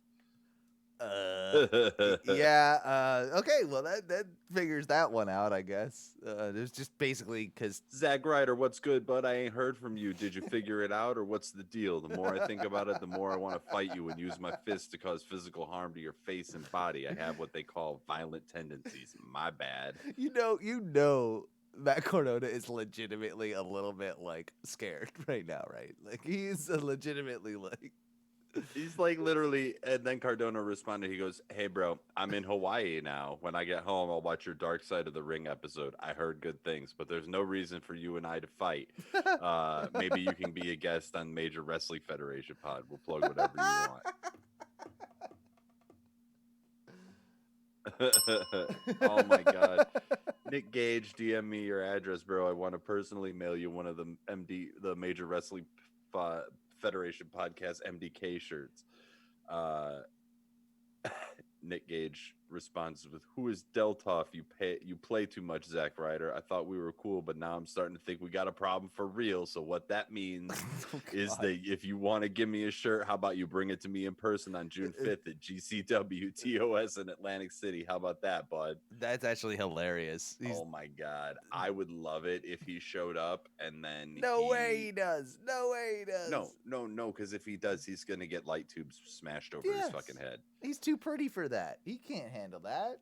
His fiance would never allow No, he's too pretty. Chelsea's like, I swear to God. If you play that, no. I swear to God, Matt. Nope. Jesus Christ. I thought you'd find that amusing. I stumbled upon some of that earlier today. I'm glad you were able to clear it up a little bit for me. Wrestling is so hilarious and stupid. It's so stupid. And but good on Nick Gage for also like, yo, dude, kind of my thing. Like, you're ripping it off. Also, yeah, he's just like, oh, you got a problem? Fuck you. Did you watch the Nick Gage Dark Side? I haven't finished it. I've seen most of it, but the one I found that I was maybe finding, not. Oh, you didn't find the best. I didn't find the greatest one, so I had to stop it. It was annoying me just how crappy it was. So I'll find a good one and I'll watch it later. But man, yeah. Woof. That's what I've heard. And I feel a little bit left out. I mean, I know enough about Gage now to, understand what's going on with Cardona, but yeah, you even told me it's like, I said strap in because, and you're not. I mean, neither of us are terribly bad with gore or anything. Like, I can get through. Dude, gory shit. I love gore when it's not real gore. Yeah. I can't watch like medicine videos, like where they cut people open or part of the Museum of Death in LA, they actually have like this whole room devoted to funeral tools.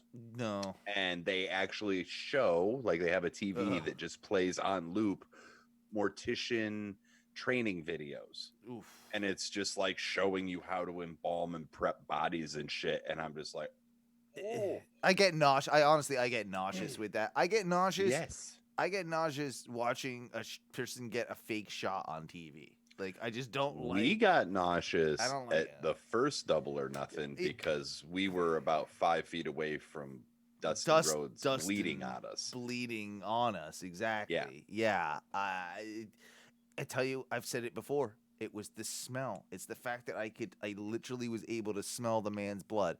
Mm-hmm. That right there was what got me. Like, it was like you smell the iron in the air because we were so close, and just like, I mean, beyond the visuals, just we all in that audience thought like he might die because we've known the stories of like Eddie. Remember Eddie when he bladed too deep and like almost died? Like, we've heard those stories. That's the crowd that is watching that. Like, they know about that shit. Like, they're privy to how that could possibly happen. And when you saw like that, I mean, it went bloop. Dude, still, it's like, oh man, you nicked a vein. yeah, it wasn't good. No. What do you think though of this? Is we'll wind up kind of start to wind up with this, but. The rumor is, and I don't know how true this is. This is all internet bullshit, but a rumor is that SummerSlam is to take place at Allegiant Stadium in Las Vegas, Nevada, with 60,000 fans. Wow! And it would, and they would be in that stadium before the Raiders. That's the brand new stadium. I was gonna say that's the brand new fucking Death Star. Before the Raiders even get to play a game in there, which is interesting. SummerSlam is rumored to be taking place there. I feel like it's a possibility. I feel like it's a huge possibility at this point because we're just out of fucks to give as a society, really. Yeah, and wrestling fans too, I think, are very wrestling ready, fans. very ready. So yeah, I thought that was interesting. I don't know how much. Again, I don't know how much truth there is to that, but that's ooh. Yeah. I wouldn't be caught. Not in 60,000. I'm fully vaccinated. I'm good now. I'm going out, and I'm still wearing masks inside places. But it's nice. I've been able to hug friends. I've been able to get a little bit more. Right. Dude, we weren't going to go to WrestleMania, which was like 25,000. Yeah, exactly. So with this, it's just like, I mean, good for them. If you feel comfortable, and I'm not judging either. If you feel comfortable doing it, if you feel good about it, and you're vaccinated, and you whatever, that's great. Enjoy. I'm pretty sure that the capacity on that stadium is way more than 60K. You would think, with being such a brand new stadium Hold with on. a brand. No, I know it is. Like, it's gotta be. Allegiant Stadium is the name of it. Las Vegas. Allegiant Stadium capacity. Oh. Apparently only 65,000. Oh, so maybe that's what's just being reported. Maybe it just. But oh, damn it! And it is sold out. Can you repeat that? We lost connection for a second there. Oh, I'm sorry. I said the venue's first ever concert is July 10th, and it is Garth Brooks, and it is sold out. So entirely possible. There's also, I forget the way that I stumbled upon that, or somebody else stumbled upon it, and I saw it, but like it was something to do with permits and what have you within Las Vegas, that someone noticed something and had WWE tied to it, and dates worked out for it to be, it's something along those lines. So yeah, I mean, pretty interesting, but fucking, it's WWE. I definitely wouldn't put it past them to. Oh my god, dude! No, I think it's more they're likely so ready. than not. They're so ready. Do you think so? So what is the schedule then? Is it? We don't know when Money in the Bank is. You said that Cesaro challenged. No, I think Roman they announced for it. Hang on. A Hell in a Cell match. So that's coming next, I would assume, right? In pay-per-view world. We are looking WWE. it up right now. Yeah, that's interesting. WWE pay-per-view schedule for 2021 through WrestleMania 38 confirmed. Oh, wow. So, let's see. We've got June, Hell in a Cell. July, Money in the Bank. Okay. August, SummerSlam. All right. September, Clash of Champions. October, Extreme Rules. November, Survivor Series. December, TLC. January, Rumble. February, Elimination Chamber. March, Fastlane. April, WrestleMania. Okay. So it's just a couple tweaks, honestly. It seems like that's it's really all it not. Is. It's not drastically different. I kind of like, though, that I'm happy that Money in the Bank is placed where it is. Like, that we got Hell in a Cell, then Money in the Bank. This gets through the Cesaro feud with Roman probably, and then gets Edge the Money in the Bank, or someone, I don't know. I'm still thinking Edge, but but someone like close to a year. We'll see who's in the Money in the Bank. So yeah, that's a good point. Before we get out of here, do you want to very quickly run through the class of 2007? Oh man, all right, lay it on me. All right, this is a little fun game I like to play with Duncan, because Duncan has a ridiculous wrestling mind. I like to. I am a savant at wrestling. Yeah, it's only wrestling. So we like to play the Hall of Fame game. We haven't played it in a few weeks. We're up to the class of 2007, and what we do here is I will suggest or say an inductee of the Hall of Fame, and Duncan has to guess who inducted said person. So the inductee and inducted by. We're going to start off right now with a pretty, I think this is pretty softball for you, Dunk.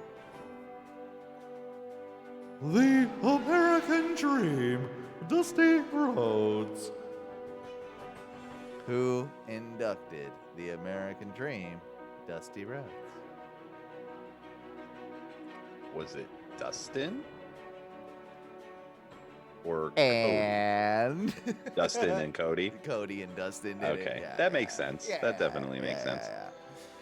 Totally makes sense. That's why I threw it at you.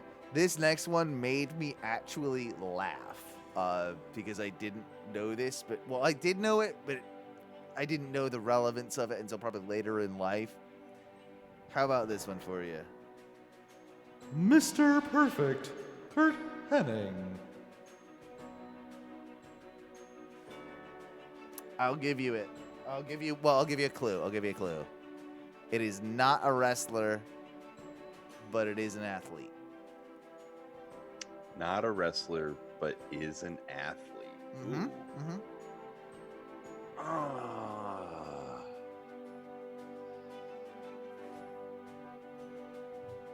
I don't.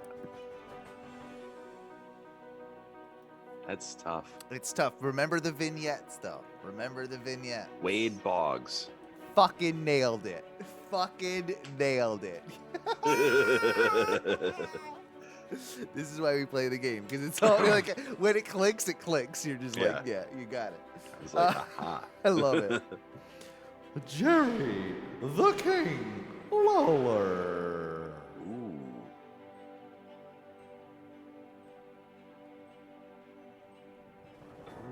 Who would induct Lawler? Kaufman's still faking his death. Also, not a wrestler, not an athlete. Not a wrestler, not an athlete.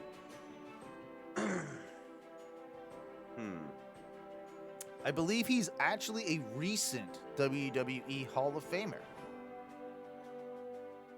Like very recently, like in the last, like within the two classes that they inducted this past year.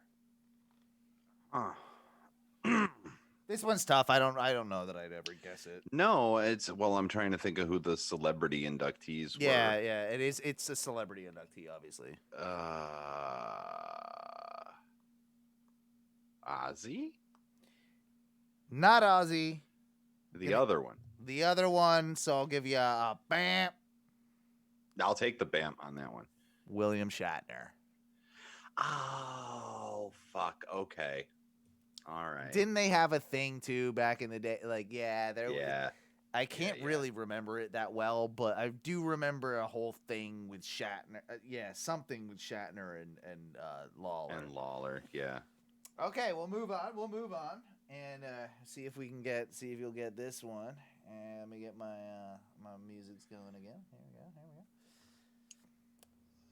All right.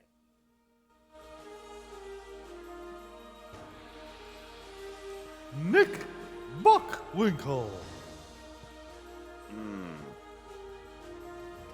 Right. So, somebody NWA. Is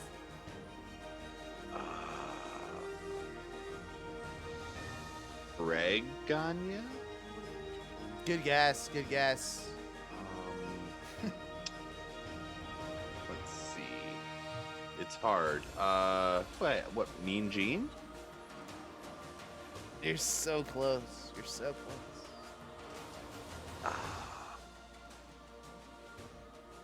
Trying not to give away too good of a clue because I know. All right, close to Mean Gene. Bobby? It was Bobby the Brain Heenan, everybody. Yeah. It's good. I'll give it to you. Yeah, I think I like to do it where if you get it within 3 guesses, then I consider it three. I think 3 guesses is where you get what you get. This one here, the name of my Nissan, my car, because I bought it on the day that he died. Mr. Fuji. Mr. Fuji. Ooh. Not in a million years would I have got this one, so don't think too hard because it's pretty tough. That's a pretty tough one. Pretty tough one.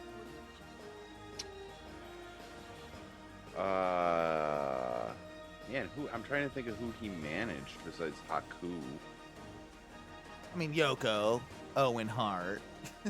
Well, yeah, both no. dead. I don't know, Cornette. Good guess. I'll give it to you. I'll save you the time because I don't think you'll get it. Don Maraca. Ah, I don't know The the original connection. Rock. I don't know the connection. I think that but he did manage. He must have managed him back I in think the he day. did, yeah. Yeah, that must be it. All right, still doing pretty good though, bro. You're 3 for 5. You're 3 for 5. We'll move on to this one, which when I saw who inducted this guy, I kind of cracked up a little bit. The Sheik. Oh, the Sheik, not the Iron Sheik. Not just the Iron Sheik. Not the Sheiky Sheik. baby. This Not is Sheiky Detroit baby. Sheik. Let's see. So Sabu is his nephew. So I'm gonna go Sabu. That was one of 2 people, but I'll still give it to you. Like, Was it Sabu and Heyman? very close, but no. It was a 2-person. Sabu is one of them, but you're on the right track, and RVD is the correct I was gonna say because he answer. trained. RVD trained with the Sheik. Yep, there you go. So that Damn. was 100% it. You did it. You got that one. You're doing good. You're doing good, bro. You're I doing am good. a freak. We got 2 more. This one makes sense but doesn't at the same time. Like Okay. I feel like I wonder if he still wears his ring at his current job. But ladies and gentlemen, the person being inducted is none other Than Jim Ross. Good old JR. Good old J.R.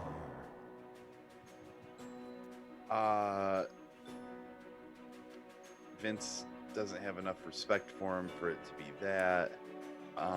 Michael Cole? very good guess, but no, that's number 1. You got 2 more.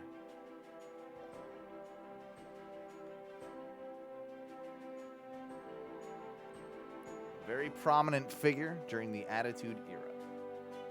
Stone Cold.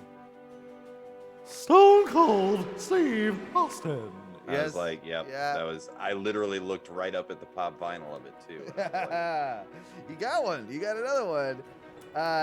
Now we got one more. This one, yeah. Let's see how you are. How good you are with. You're like, there's no chance, but we'll see. But we'll see. The Wild Samoans. Ooh. Afa and Sika. Let's see. Rock? Was not The Rock. I'll give you a clue though. Okay. They were Samoan.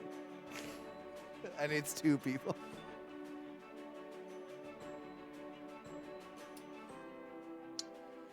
Is it the Usos? No. No, they weren't around then. Okay. I don't know the family well enough, and I don't like. I'll be real. The names, like, as far as my Samoan knowledge goes back, the Wild Samoans is where it kind of like begins. You know, like I don't know. Yeah. So I but dude, the I one don't know. name, but the one Rocky name rings. Johnson. The one name and- does ring a bell, and I can't like place him in my head, but maybe it's. I'll just tell you. I don't know. I was gonna say I'll concede on Yeah. this one. Samu and Matt Anai. Oh, however you say the Anai. Yeah. Yeah. Samu, okay. but Samu sounds familiar to me. Like I think Samu and Fatu were a tag team. brothers. So maybe that's probably who it was. Maybe Matt and Anai. It's Samu and Fatu. It was Samu and Fatu. Yeah. There you go. There we go. There. Well, which at least were we made the sense of it. head Head shrinkers. shrinkers? Head shrinkers. Yep. Not the And- headbangers. That was Mosh and Nope. Thrasher, who look an awful lot like me. Well, no, Um, wait. Wasn't Yoko a head shrinker? No, I don't think so. Yoko was a head shrinker, Hang on. or was oh, he was. I'm pretty sure Yoko was a head shrinker, dude. I don't know about that. Or was associated with him as like a third, like they had the tag team, but then they tried to make him like a, like Well, a New Day situation. I think it was part of okay, so that's I feel like in 1992, Samu and Fatu signed with the World Wrestling Federation, managed by Samu's father Afa. Rodney was also signed with Rodney Banoi was also signed with the WWF, but was repackaged as Yokozuna, and the family ties between him and the Samoans were not mentioned on air. So he is Yokozuna is related to the Head Shrinkers. Maybe that's what I'm just thinking of. That They were, I think they were all a part of the Samoan SWAT team. I don't even remember that. That was earlier, that was Was that before my time? Because that doesn't. well, that was that happened in Texas, and it happened, I think, Jim Crockett Promotions, and Yeah, it's things probably like that. Yeah, okay. So it's probably something they worked together at certain points in their career. But okay, that makes sense. After leaving WCW in the summer of 1990, the Samoan SWAT team worked for a number of independent promotions in the U.S., Europe, and Japan, often teaming up with family member Rodney Onoi, who competed as Coquina Maximus. So That's what I'm thinking of, Coquina Maximus. He was like a big... but it was like an indie thing. It's a super deep cut. It's because I saw it on the documentary, on the one of the WWE ones that they did. So I had why. no idea about it. But yeah, it's weird because you're seeing smaller Yokozuna, but not in the Japanese garb. You're seeing him in the Samoan type of thing, and since he was 100%. since he was Samoan and not Japanese, exactly. Yeah. Exactly. Well, there you go. That's awesome. I don't even feel bad about that one because you did good. You still did really good, man. I mean, we're starting to get up into the ones that are gonna be more likely for me to remember. The early ones are mostly shots in the dark. 5 out of 8, though. 5 out of 8. That's solid. Pretty good. I'll That's take pretty it. Good. That's a 60%. I still pass. I hope they go back to the old school ceremony so this game can keep continuing as years go on. And what the fuck? I'm saying they need to really get on that. They didn't even have inductees this year. Dude. I will say, I know we probably briefly Inductors. touched it on it, but it was so sad watching everybody that it's no, you get about 3 minutes if you're lucky. It's like Drew being robbed of it too, robbed of the big victory moment at WrestleMania. It's I feel with my favorite hockey team, the Tampa Bay Lightning, not having that moment really in front of a crowd and being they got their second cup, but it and they worked hard as hell for it, and they and right, but you didn't get a chance to and also a lot of people are quick to want to be it doesn't count, and it's no, but it does, especially it still for counts. It's just harder to remember. Yeah, that's definitely the case. I think this whole year has been a blur. Hopefully that changes, and it sounds like it is, and I would guess that in sooner rather than later, Duncan, you will probably be sitting in a studio across from me, and I think that we'll be able to comfortably hang out indoors. Heaven forbid, right? We're fully vaccinated, we're good. What? I did my first non-Disney indoor dining experience the other day. Really? Yeah. Yeah. Yeah. You want to take a guess at where it was? Waffle House. Close. Cracker Barrel. Cracker Barrel. Just in time for Double or Nothing. Paying your. That's it. Got my Biscuit Club hats over there. Yeah, I got mine. It's hanging on the wall right there. I got it hanging up in the studio. Lots of changes going to be going on in the Ohno world, but for the good. So stay tuned to everything that we are doing, because it is going to be a lot of fun in the coming months, both on Ohno Radio Show, but of course on Ohno Wrestling as well. I'll 100%. I'll say that I'm pretty happy with my birthday presents. I've got now a set of Young Bucks figures. I've got I've got an orange. You know, I had an Yeah. orange before, but now I got my Young Bucks. You see, I took them out. I took them out of my package. I know you did. I'm not a package guy. I'm not usually a package guy. I just haven't decided to take them out yet. Oh yeah, they're good. They're good. Now, what I will say is all the other things that, like all my pop vinyls and stuff, I take out of the package. But I do always have. Oh, you gotta have an Akeem. Gotta have an Akeem. That was the one that I wanted to get from you, but you wouldn't let go. You just like. Greetings from Brazil. Which one is the best, Bret Hart or Shawn Michaels? Oh, that's a good question, Brazil. You know, I'm gonna go ahead and say this, and it might be controversial, but my favorite wrestler of all time is the Heartbreak Kid, Shawn Michaels, and I think that he is better. Possibly not technically. I mean, technically, Bret Hart might be the better wrestler, but Bret Hart has the charisma of a dirty bag of socks. So because it takes more than just one thing, I think the more well-rounded professional wrestler is Shawn Michaels, and I think probably the better in the ring, even though that can be debated at times because Shawn was no slouch in the ring.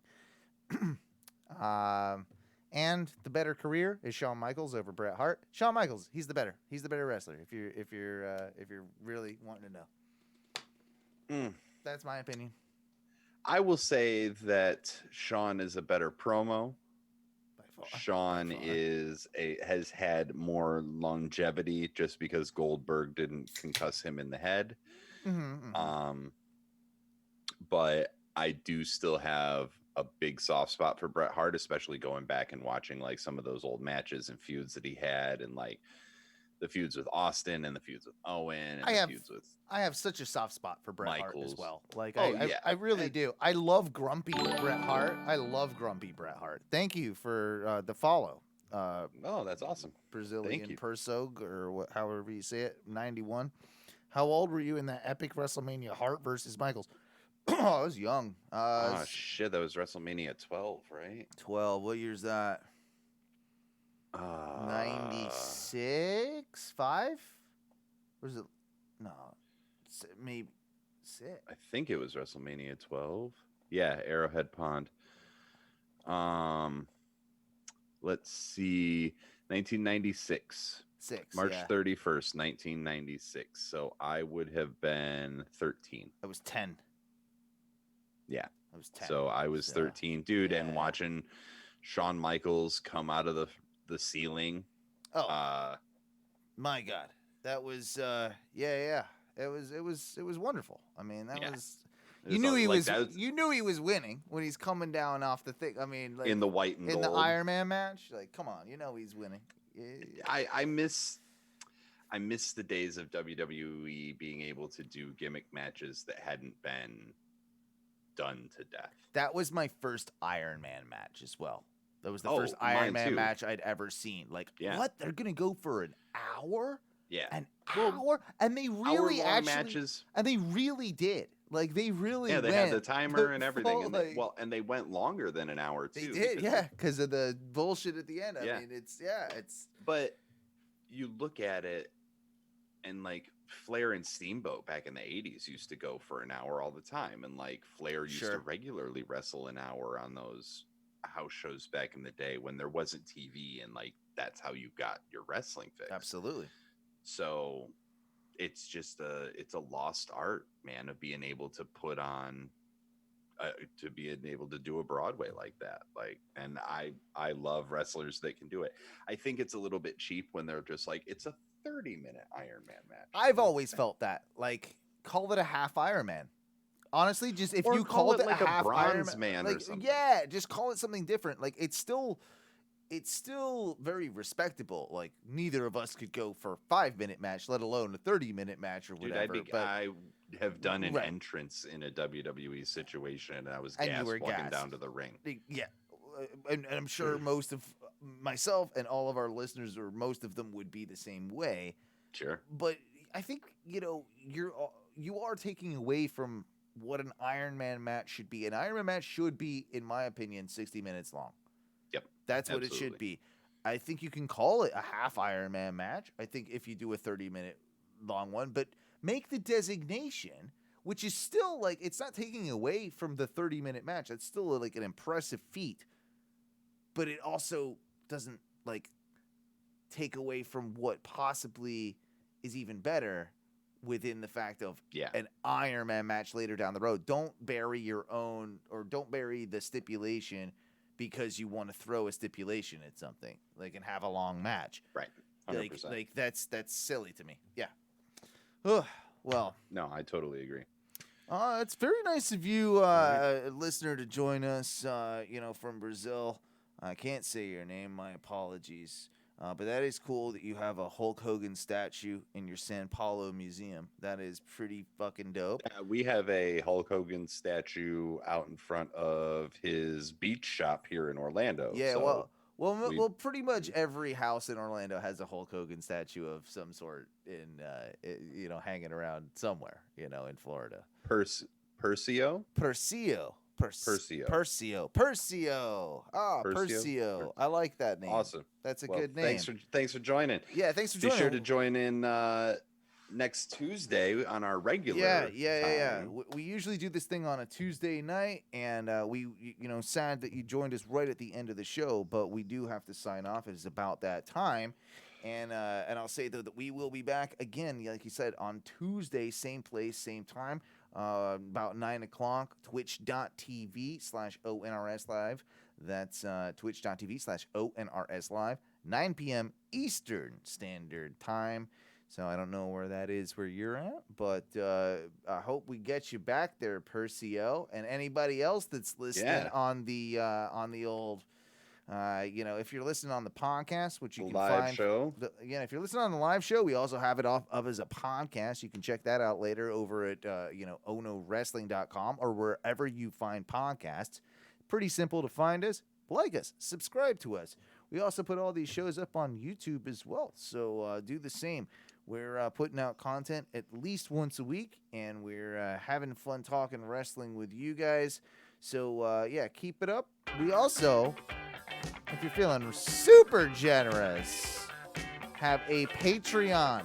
Patreon.com/ONRS. Man, send us your money. You get extra content, It's more fun that way. If you want to, participate, right? You can chat with me. You can send me money. I like that part. The sending me money part is my favorite part. It's his favorite part. It's my favorite part. But apart from that, we can have fun. We can send each other content. We can talk about things, and we can also talk about wrestling and everything that we do. Duncan, it's been a fun night tonight, even without our good friend Matthew, who hopefully will be with us. We're looking forward to having him back. I'm sure he'll get back here eventually. But what do we say when we get out here for the night? A little bit of a woo!